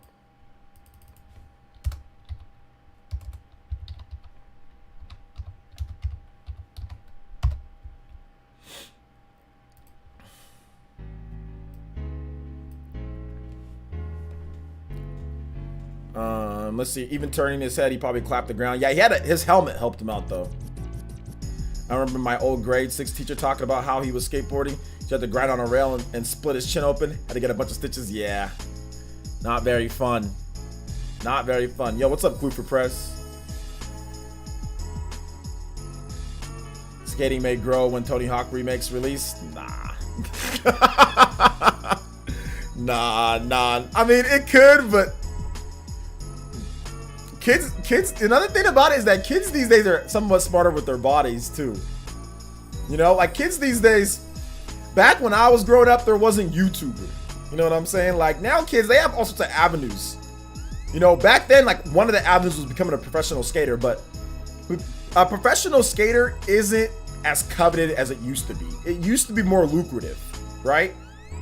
But it's just not anymore. Skating games aren't in like that anymore. I mean, it could be, but it's just, back then skaters were making so much money. I mean, now in these days, skaters, they make money, but it's just not, they're not making the residuals from Tony Hawk games. We're not seeing as much. ESPN isn't paying as much for the X Games and all. Like it's the money in skating isn't there as much anymore. And like I said, that trickles all the way down to the local businesses. Skate shops, dude, there's barely any skate shops open. When I was younger, we had Van Skate Park, we had multiple wavelengths, multiple different skate, like where you can go pick up a deck, you know, cool boards or whatever. Like there were so many multiple places to buy skateboards, to buy trucks, bearings, wheels, go skating. And now there's literally none. I'm telling you, I think there's like one place in my town, one place where I can buy a skateboard. You can just, it's just not around. So the business is dried up, you know? But in the 2000s, skating was it was a bigger business than it is now, you know? That's for sure. But there's no more skating play, which is sad. You know, when I go to, like, they opened up a free skate park in my city. There's nobody there. When I was younger, people were there all the time skating. Now there's nobody there. Kids these days, they're like, man, I'm gonna go make YouTube videos. I'm gonna follow the money. You know what kids these days want? They want to become football. I mean, which kids always want, but they want to be a basketball player.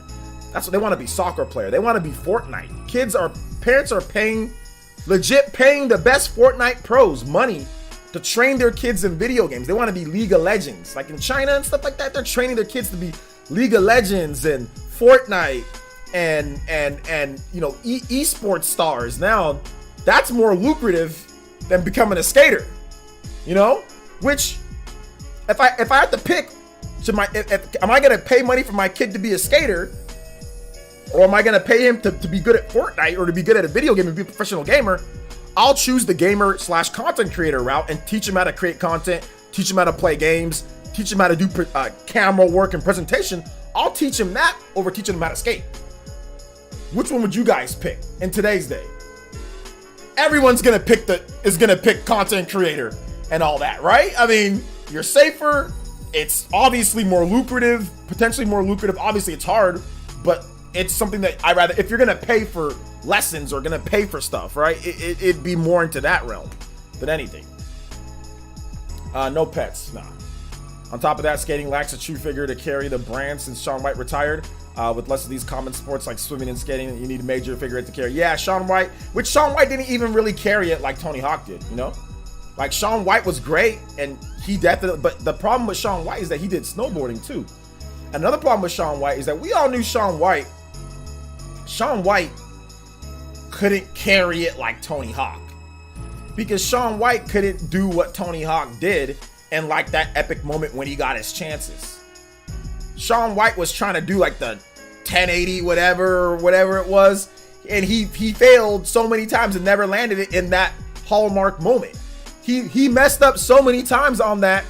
ESPN just cut it off while he was still trying.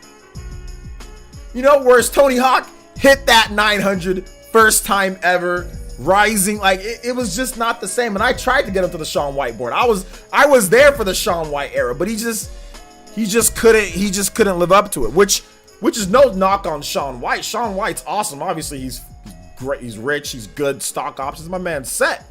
You know, but he just couldn't live up to what Tony Hawk did. It just wasn't. He just wasn't that. You know.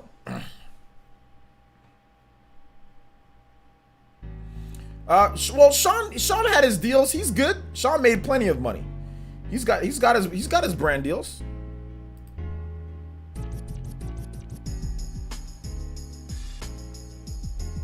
Well, you didn't have to time him out, party man. He just did something stupid. Was he spamming it? No, you didn't have to time him out for that, but it's all good.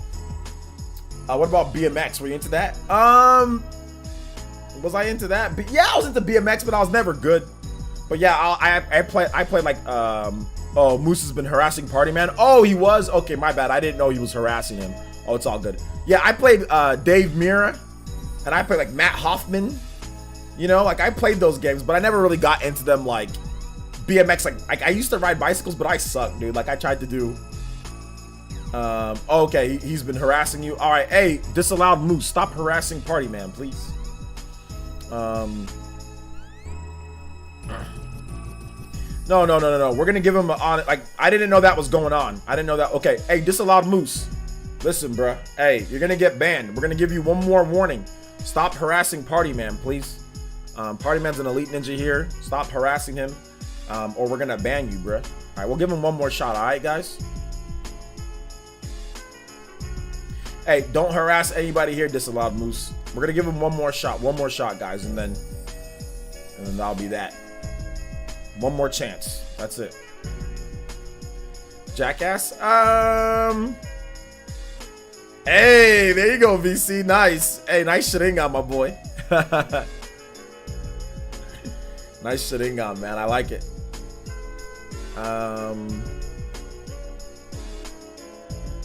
Jackass. Yeah, I mean, not I kind of, but not really. Like I used to watch it back in the day, but it wasn't like my super thing. Wasn't my big thing, you know? But it's all good.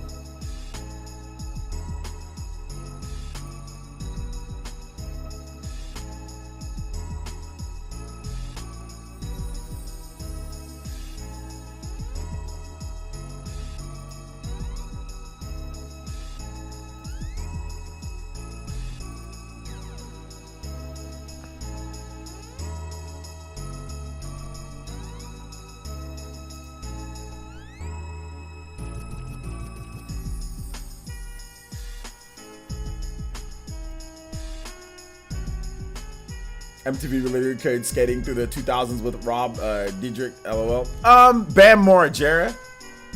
Bam as well.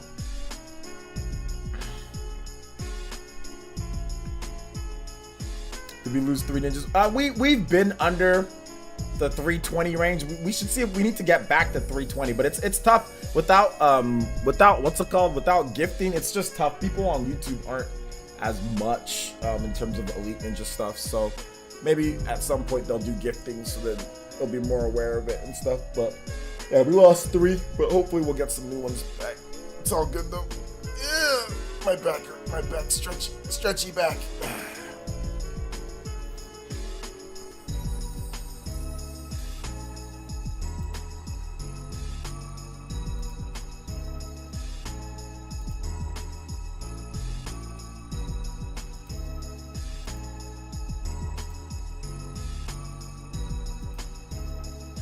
Combat sports? Yeah, I kickboxed for a long time. Yeah, but I guess now's the good time to chill, right? Hey, yo, guys, we're at 170 viewers, 150, 60 viewers, whatever we're at. Yo, consider becoming an Elite Ninja. We got a program here where when you Elite Ninja up, it's like a Twitch sub or whatever, and it gets you into our exclusive Discord where you can play games against us. It gets you entered into any of the tournaments and giveaways that we have. We're going to be giving away some copies of Xenoblade Chronicles Definitive Edition on tomorrow, essentially. So if you want to potentially win a copy of that, we're going to be giving away some good stuff. Also gets you into our gameplay sessions of Mario Kart 8 Deluxe and also Super Smash Brothers. We play every single week. Yesterday we played Mario Kart. Those are on Tuesdays. So yeah, consider Elite Ninja up. We got a brand new tier for you guys. We call it the Quarantine tier.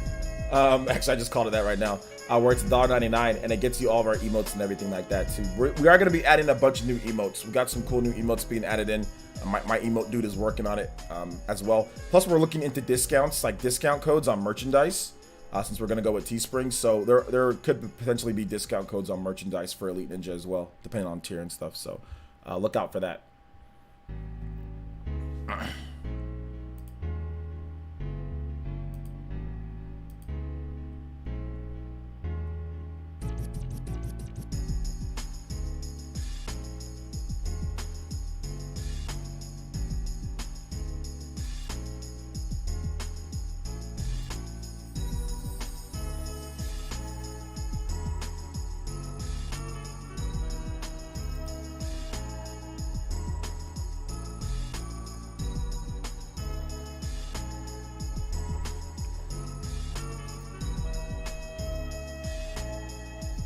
What's up, OJ? Sorry I'm late to the stream. Just been busy with school finals coming up this week and next week. How's everything with you? Everything's good, man. How are you doing? Peasant plans greater than quarantine tier. Have you talked about Xenoblade Definitive Edition reviews? Yeah, we've already been discussing it, Beast, man. But if you have any thoughts on it, feel free to drop your comments and I'll be more than happy to answer them. Did I play your song yet? Okay, I'm gonna play a couple songs from you, J2 Blue, because I completely forgot about your song, J2. I don't know why. Snake Eater. Give me another song that you want me to play too.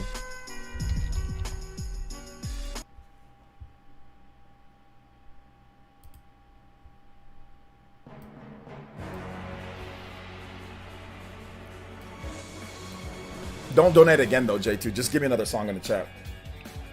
I'm just being slow today, guys. I'm sorry. I don't know why. I had to subscribe again. Something is wrong with YouTube. I can't tag or anything. I don't know what's going on. Main thing from Xenoblade Chronicles, I got you.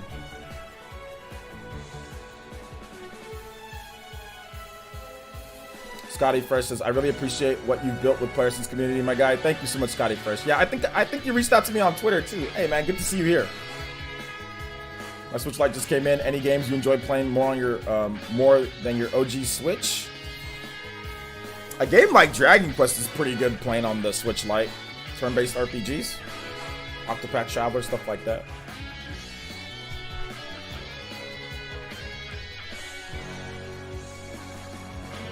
So yeah.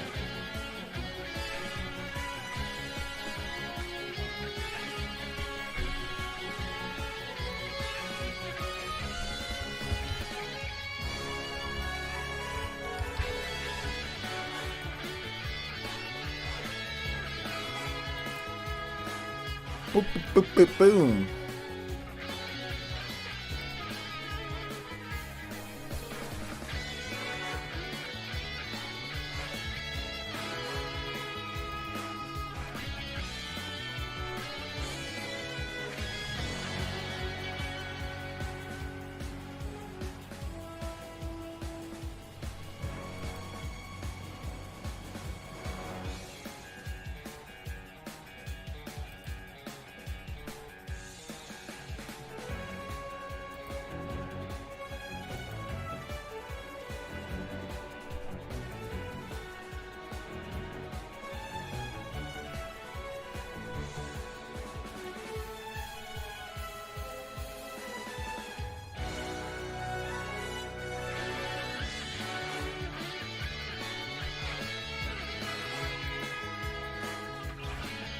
We're supposed to get married?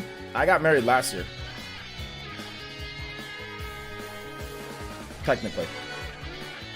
Are there any suggestions of how often you take breaks from studying school finals wise? I don't remember, dude. That was a long time ago.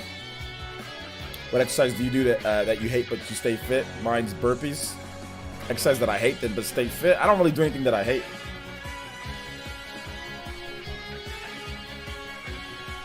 Married, engaged. Yeah, same thing.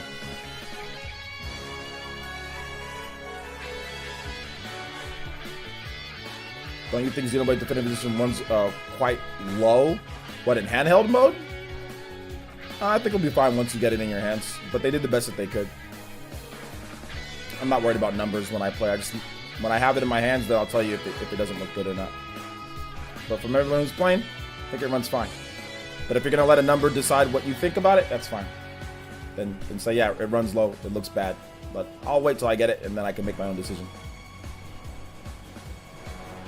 Since you keep on bitching about it at this point. Disallowed moves.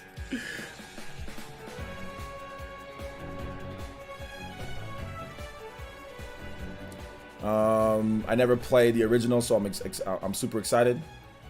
Okay, nice, sounds good. It's just like, don't you think you should think what I think? That's essentially what people want you to say with that.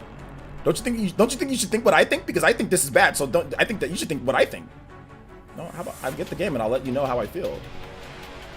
Like, how about that?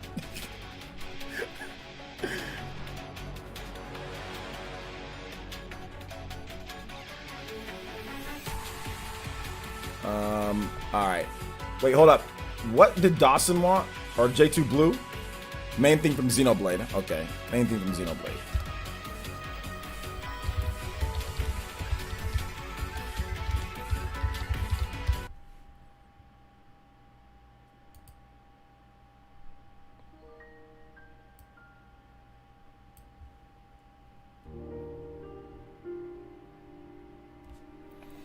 Bro, when did gaming not become about gaming? Why is everybody so pressed about numbers and specs? I don't know, dude. Like, I don't know.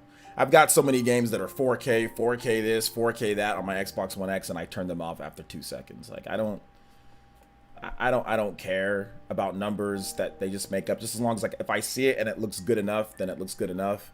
I don't have any number standards from what somebody tells me online. I look at a game, and if it looks blurry, if I have a problem with it, then I'll just say it. I don't look at a number and then say, oh, what's the number? It's a bad number.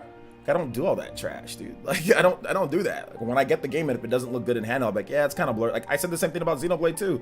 I said the same thing about whatever. You know, once I get it, then I can look at it, you know, and I can tell you if it's like not good or if it doesn't perform good or all that. But like, I'm not gonna get outraged or get mad over what somebody else says online. It's just not gonna happen.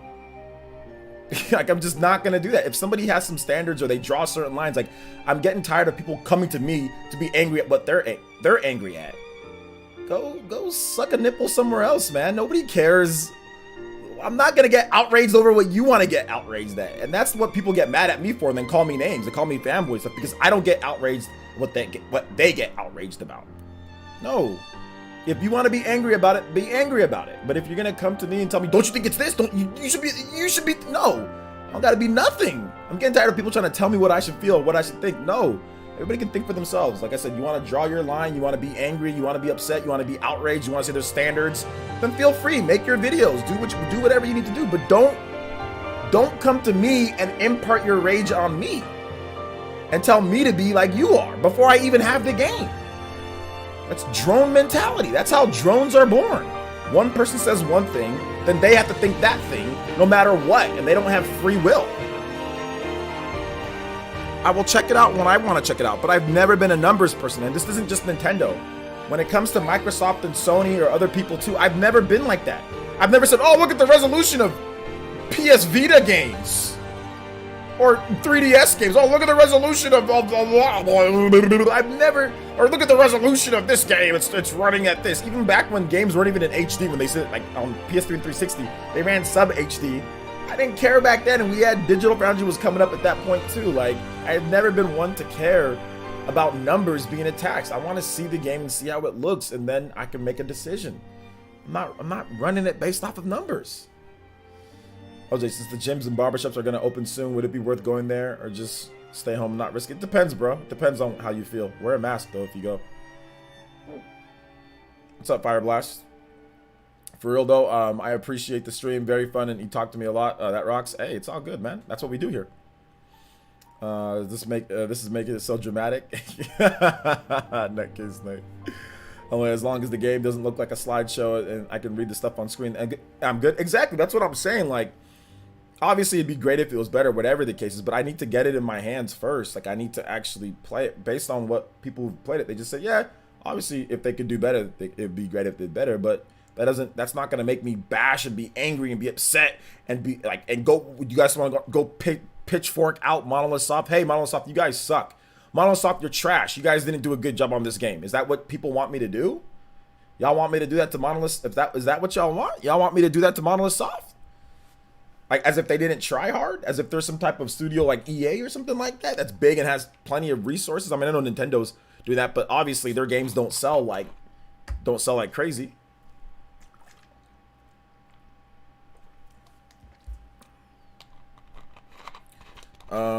Getting my copy on Monday. Nice. Sounds good. My issue is that people try to force their opinion on others, which is really annoying. Yeah. Which, look, if you have an opinion, like, let's say, how about this? Let's say I give an opinion, and if you guys agree with my opinion, that's fine. But if me and you, Party Man, disagreed on something, or if me and TH3 disagreed, or me and VC, we disagree on things, that doesn't mean that that person is wrong, or that person is that doesn't mean that person should not, like, it should be called names and should be said, you're a fanboy, you're this and that, or you're stupid, or whatever. That's what it ends up becoming a lot of the times with these people. They start making you feel like you're less than them. You don't have standards. This isn't right for this year. You don't know this. Like, and I'm not coming from anybody who's made videos, no content creator. So don't try to sit there and try to say, I'm talking about other people. I'm not. I'm talking about people that have said stuff to me personally. This is stuff that people are, dissing me or like my opinion or whatever the case is. How dare you not be angry like I am, It's like, no, first of all, how dare you speak to me? First of all, you need to put some respect.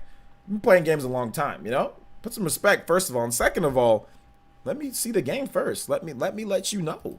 And then I'll give you an idea. Like, let me get the game first, That's all I'm asking for. Let me get it first. Because I don't associate numbers with stuff. That's just not how it is. How is Xenoblade 2 in handheld? It's not very good in handheld, but apparently this one's better. This one's better than Xenoblade 2 in handheld. But nah, Xenoblade 2. The problem with Xenoblade 2 in handheld is like, also it's like frame rate as well. Handheld, the frame rate goes down. Xenoblade Chronicles Definitive Edition, the frame rate is much more stable. Much more stable.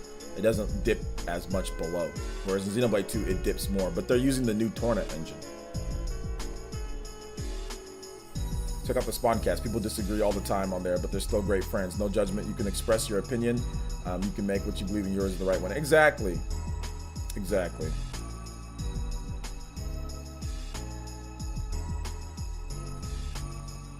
Kind of regret the light right now. Oh, what? So you don't have... Yeah, a Switch Lite...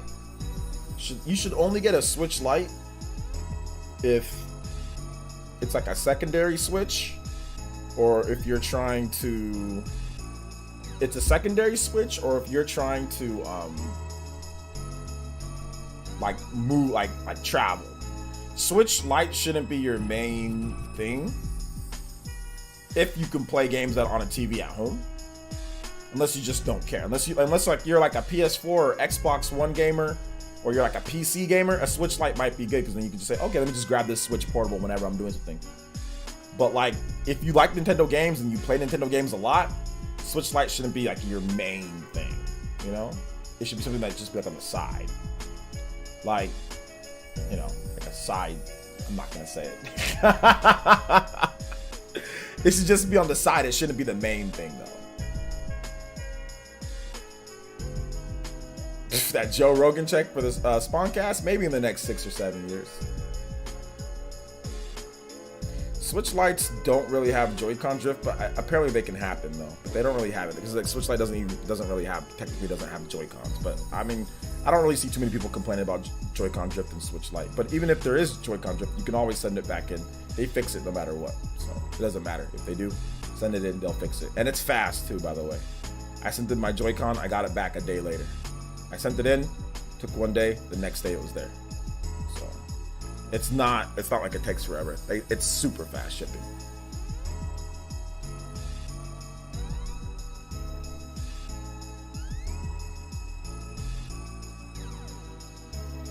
It's not my main, but I wanted to pick up Xenoblade 2. Xenoblade 2, I mean, it's still good. It's just not great in portable. It's just not great. It's still playable. Like, you can still play it and enjoy it. Like, I played it in portable sometimes, but obviously Doctor's better. They do, unfortunately, the Joy-Con itself, it's just newer, so there's less of it. Well, yeah, I mean, some of them have it, but most people, I'd probably say, don't have it. I think we've seen a far less Joy-Con drift than regular Joy-Cons. That's just from what I'm seeing. But maybe just because less people have the Switch Lite compared to the regular Switch.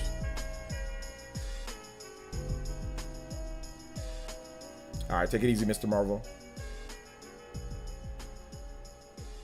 I still didn't finish Xenoblade 2. The affinity charts are never ending. Just beat the game.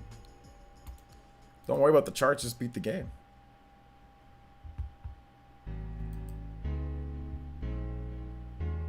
Just beat it.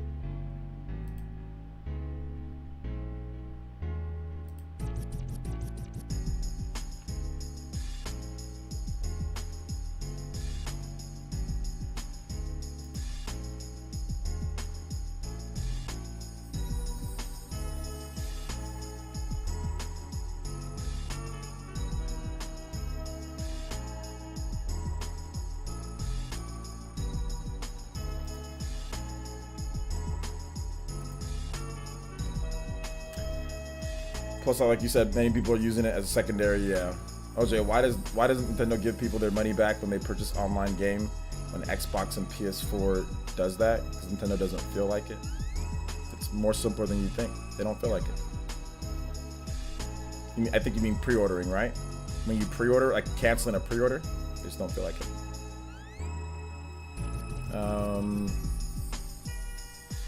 Luis Estevan says, I picked up Lite yesterday after becoming burnt out with PlayStation. Really? What do you mean, Luis? What do you mean by burnt out on PlayStation? Like, what? You just got tired of playing the games? What do you mean by that?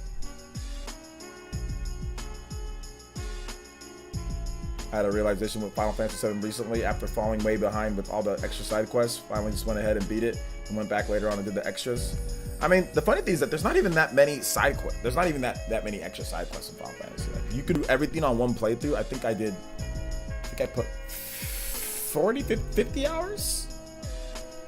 And then I got most of the stuff on a single playthrough. Most of it. So Final Fantasy it's pretty tame compared to other Japanese RPGs at least.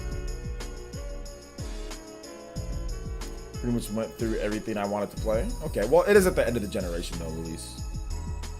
Are there any of the notoriously hard retro games that you love, like Contra, Battletoads? I always liked Contra when I was a kid, when I was younger.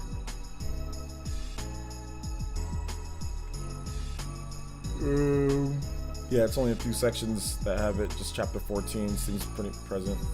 Chapter's length.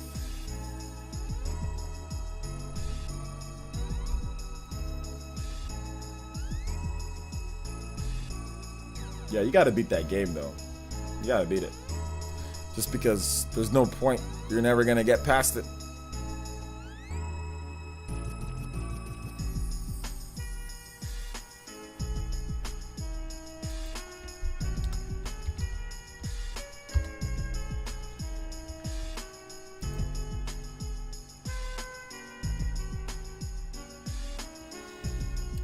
For sure, still top 2020 game. Yeah. You talk about Xenoblade Definitive Edition or Xenoblade 2? Which one? Yeah, it's definitely a top game. Xenoblade Definitive Edition. It's sick, man. It's actually the second best Switch game of 2020. Animal Crossing is the #1 ranked. Number 2 is Xenoblade, but there hasn't really been a ton of different games this year. Although there's been a lot. There's actually been a lot of games released. Then I'm looking through the list, but in terms of like 90, like high 80s to 90 rated games, there hasn't been a lot. The best games are like Streets of Rage 4, Xenoblade, Animal Crossing. Those are like the best games so far.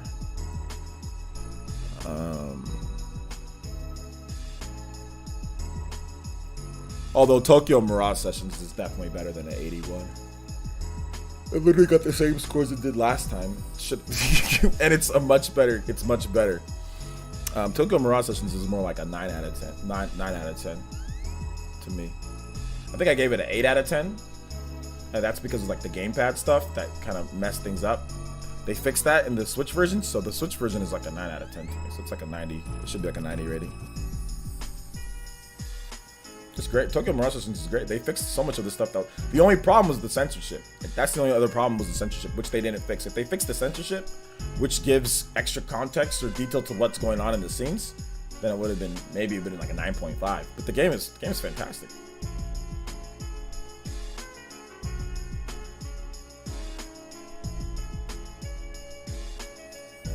How do you see your playtime with PlayStation games? Bro, I barely play PlayStation anymore.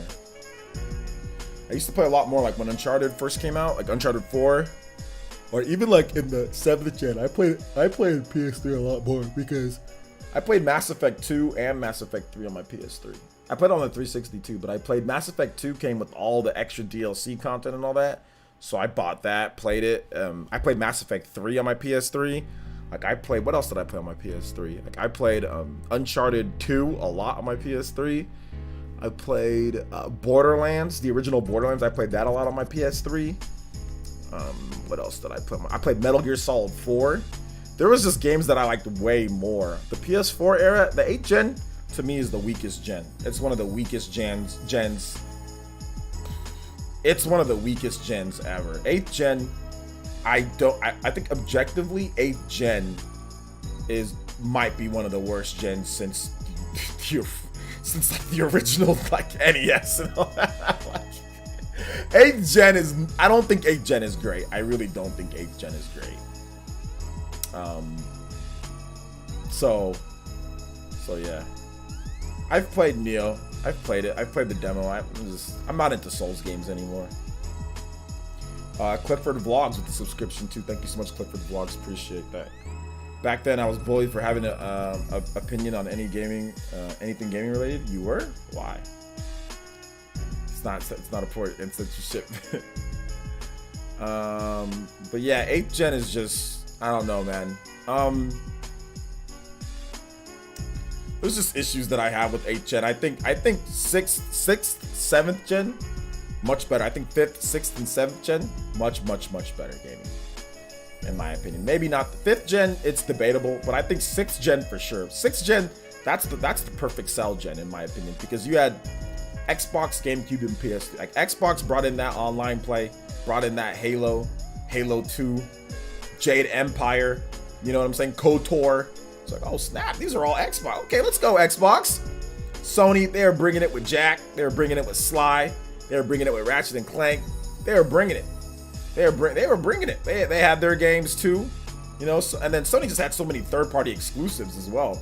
Sony was God of War 2, Shadow of the Colossus. Sony was bringing it. It was like super bringing it back then. Not only did they have like the mature games, right? They had Killzone, they had their shooters, they had their rip people up, Blood War, whatever. But then they also had the other stuff too. You know, Sony was bringing it in the PS2 era. And then you had like Devil May Cry. You had all the exclusives for Sony at that point. It was just crazy. You had fighting games. You had Soul Calibur 2. You had Mortal Kombat games. You had everything that you've got now. You had back in the 6th gen. You know, pretty much. And like even maybe okay, we didn't have obviously like Xenoblade Chronicles 2, but we did have Xenosaga. We had Xenosaga 1, 2, and 3, and we had Baten Kaitos, and we had Baten Kaitos Origins, and we had Fire Emblem Path of Radiance. So it's not like we were missing out on the hardcore RPGs. And we had Skies of Arcadia, and we had Dark Cloud, you know, and we had Rogue Galaxy. We had so many hardcore RPGs. We had so many games out there, you know. 6th gen was perfect gen. Perfect gen. And we had, I mean, the online play. We didn't have GameCube online play, but we had PS2 and Xbox online play. So we had Phantasy Star Online back when that was killing it too. We had Phantasy Star on the GameCube. That was online. You could play that online. Phantasy Star Online on the GameCube. That was dope. We had Mario Kart. We had regular Mario games. Dude, GameCube was dope. We had 2 Zelda games, Twilight Princess, and we had Wind Waker. And we had 4 Swords, and you could play GBA games on your GameCube. It's just facts, guys. Nintendo's online hasn't come. It's actually a lot better than what it was. It's not as the problem is that we're comparing it to what's it called? We're comparing it to PS4 and Xbox One. You compare it to the Wii, Switch Online is way better. It's just that obviously we don't have certain features that people are looking for, but in terms of just like the online in general, I played Wii Online. It's just that right now obviously it's not as good as what people, you know, are playing now with PS4, Xbox One, or even PS3 and 360. But if you compare it to Wii, it's way better. But I know it's more of a joke what you're saying. So we're gonna act like we didn't get 7 Shin Megami Tensei games on the PS2 and 2 Persona games. I'm not acting that. I'm just saying that's what I'm saying. We had hardcore RPGs. We had Personas. We had Shin Megami Tensei. We had lots of stuff. I mean, this 6th gen is way better. 6th gen's the best gen, in my opinion. It's the perfect gen. It's the perfect gen. There wasn't really anything super wrong with 6th gen. But thank you for the $4.99, man. I appreciate it. There wasn't really anything really wrong with 6th gen, you know? You just tease about Smash Online, but you can play a game. You think Smash Online's bad now?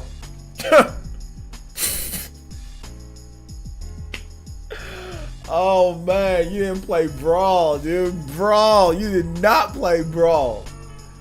Oh man. Oh my god, you didn't see what happened in the Brawl era, dude. You think it's bad now? Obviously Smash Online could be better. But man, you think it's bad now, bruh? Brawl was the absolute worst. Absolute worst. Brawl Online. I remember playing Brawl Online and think Brawl Online was like take the GOAT's connection before he got an upgrade and then downgrade that some. I don't think I ever had a smooth game playing with randoms online on Brawl.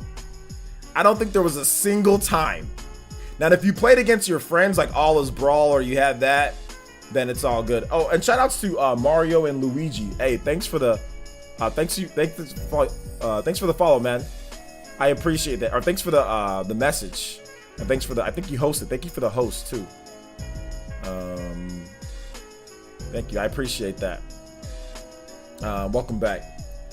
Man, dude, like I remember playing Brawl. I didn't have a single game with randoms online that ran well. Not a single game. It was crazy.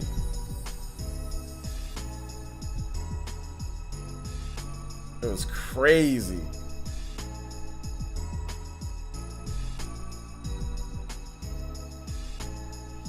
Here's the thing, I'm a fan of both gaming platforms, Nintendo and Sony, Microsoft, and third party, but it would be people, even Sony fans don't accept me for who I am.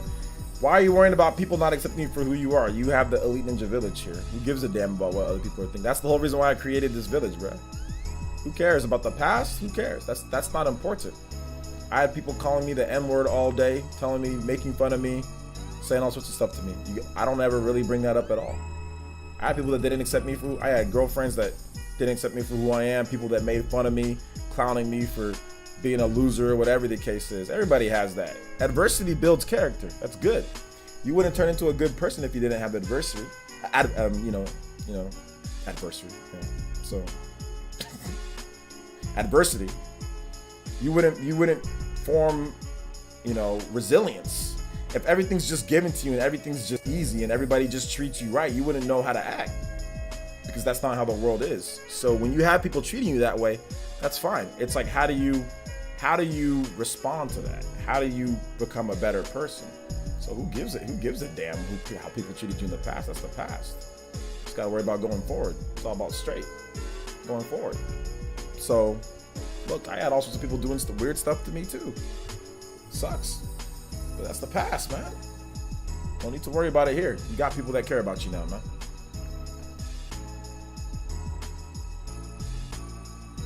That's if I'm dock mode, my internet is trash in portable mode. Hey, good to see you here to go. Honestly speaking, the only problem with 6th gen was the developers were starting to learn how to make camera controls work with the second stick, and even that was fixed over time. I mean, a lot of games had fixed cameras too, but yeah, camera controls could be a little wonky. But I mean, we had stuff that was, they had learned how to do stuff on the 5th gen, so 6th gen was much better.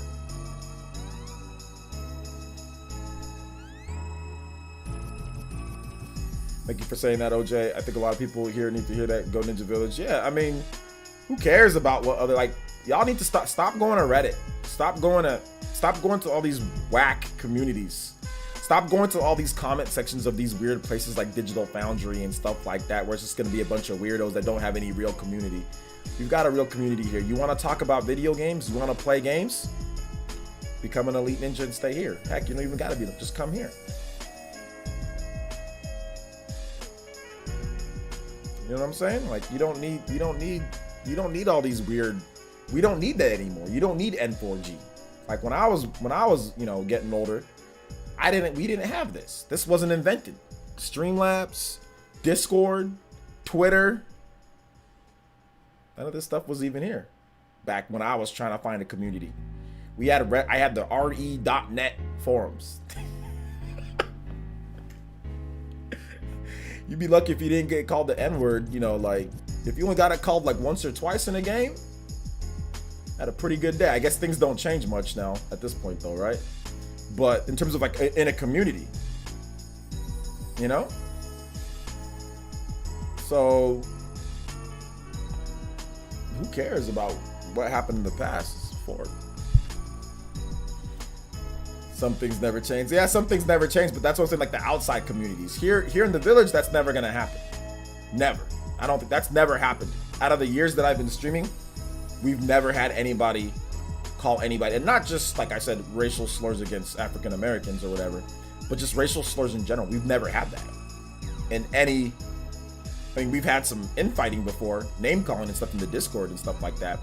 But since we rebooted everything and everything got going, and we needed to do what we needed to do, we haven't had a single issue. We've had people not agree with each other, but we haven't had any name calling or anything like that. So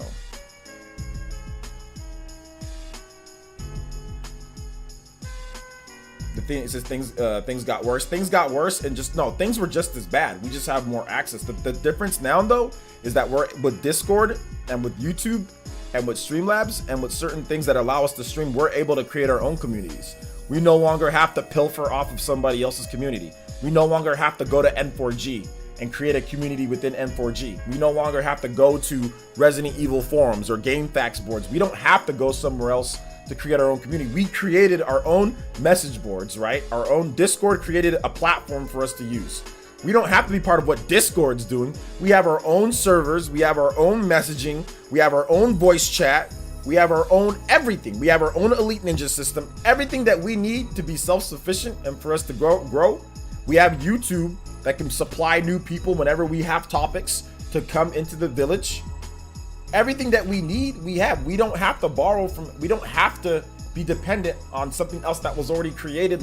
We can create our own. You see what I'm saying? It's completely different. I didn't have these tools available to me back when I first started trying to create the village. Like, these tools weren't there. Hey, morning, Troy Perry. Welcome to the stream. I don't know, the comment section for the video yesterday was heated.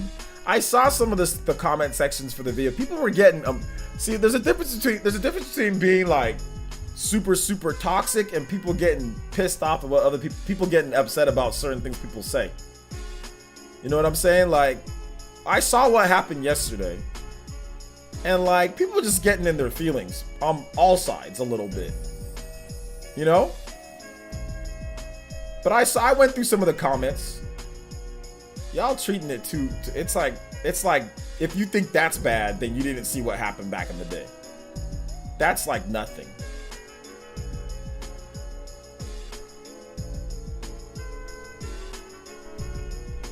Last of Us 2 looked good, yeah.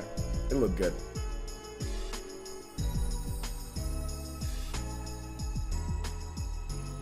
Do you think Ellie was part of the scars because she had a poster in her room similar to the scars, or was it just not a look empty?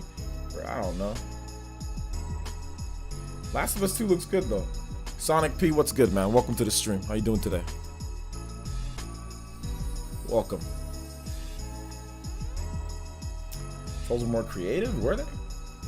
Maybe.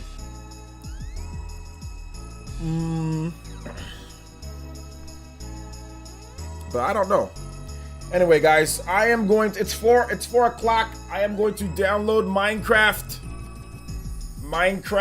I'm gonna go play Minecraft. I'm gonna just do a video on it. I'll do like a little mini review on the game. I'm gonna go download it, play it in the living room, relax for the rest of the day, play some Minecraft dungeons. You guys will have a video on it tomorrow morning. I say stuff about moms. So yeah, I got Minecraft Dungeons. Nintendo gave me a review copy, so I'm gonna go play some Minecraft Dungeons and just do a video on it for tomorrow morning. All right, guys. So I have the Switch version, so you guys will get a video on it tomorrow morning. I'm pretty sure tomorrow morning. I'm just gonna play like 5 or 6 hours of it and then give you guys my thoughts. So, all right then, guys. Thank you guys so much for watching. I do appreciate it. Please make sure you guys check out my latest video on the channel. Video isn't doing great in terms of views wise, but like I said, the new style is working for us. So check out the video if you haven't already done so, talking about the crazy port studio Virtuous and how they're the ones who can potentially bring over Cyberpunk to the Switch. So, and also other stuff that they said too. So new video. You guys go watch it. Support the village with the videos. Support the village. So there you go. If you haven't checked out my other videos, make sure you check them out as well. Good stuff there across the board. All right, so thank you guys so much for watching. First, before we go, yeah, I'll get rest. Don't worry. I'm going to get plenty of rest tonight. I'm going to get plenty of rest. Because tomorrow I got to stream Xenoblade. So I'm going to get plenty of rest today and tomorrow. Okay, so real quick before we go, thank you guys so much for the donations. You guys' support really does help out the Elite Ninja Village. So thank you guys so much for supporting. I do appreciate that, honestly, from the bottom of my heart. I do appreciate you guys supporting. And it really does help out so we can keep things rolling, keep new shows coming. We got some great stuff planned in the line, you know. This week is really exciting state of play. Obviously, we streamed for nearly 4 hours here. We've got Xenoblade, 12-hour Xenoblade stream starting tomorrow. So that's exciting. Friday for some of you East Coast dudes, so it'd be not tomorrow, but the day after. But for West Coast boys, it's starting Friday. We've got big tournament stream. We've got a tournament stream that's going on, Super Smash Bros. Ultimate. So it's going to be pretty good, man. It's going to be pretty good. It's going to be a lot of fun. But yeah, I'll be here tomorrow around 9 p.m. Pacific time. That is 12 a.m. Eastern. We'll start the Xenoblade stream. So it'll be right around that time. We might just count things down. I'll go live a little bit early, have my have some food ready to go, you know, have my food packed ready to go. I'll be taking a break every 3 hours. I'll be taking a break every 3 hours. I'll be taking about a 10-minute break to, of course, hydrate, use the restroom if I need to, or anything like that, just to stretch, all that good stuff. 10-minute break every 3 hours. So yeah. All right, guys. Thank you guys so much for watching. Thank you for all the support today. You guys are awesome. guys are amazing. Stay awesome. Have a good day. Have a good night. You guys play some games. Relax. Don't stress. Regardless of your situation or what's going on, don't stress. Relax. Everything's gonna be okay. All right for you guys. Everything's gonna be all right. All right. So don't stress out. Don't get all tense. There's no need. If something happens to you guys, just let it like roll off like water or whatever. Just let it roll off. Okay. No need to get upset or crazy about stuff. Just relax and just think, what would cool heads do? Because like I've been getting a lot of you guys have been stressed about stuff. Don't stress. Stressing is the worst thing. If you look at my life, I got a lot of stress in my life. I have a lot of things that could be stressful. Don't let things stress you out. Just relax, all right? Cool heads always prevail. So have a cool head about things, and you'll be all right? Okay. Thanks, Mike. I appreciate that. Yes, I'm going to get rest. I'm going to get some rest because I got to stream for 12 hours. I don't want to die on stream. So all right, guys. Thank you guys so much for watching. I appreciate it, and we'll see you guys. We'll see you guys soon, all right? All right. Peace out, y'all. Have a nice day.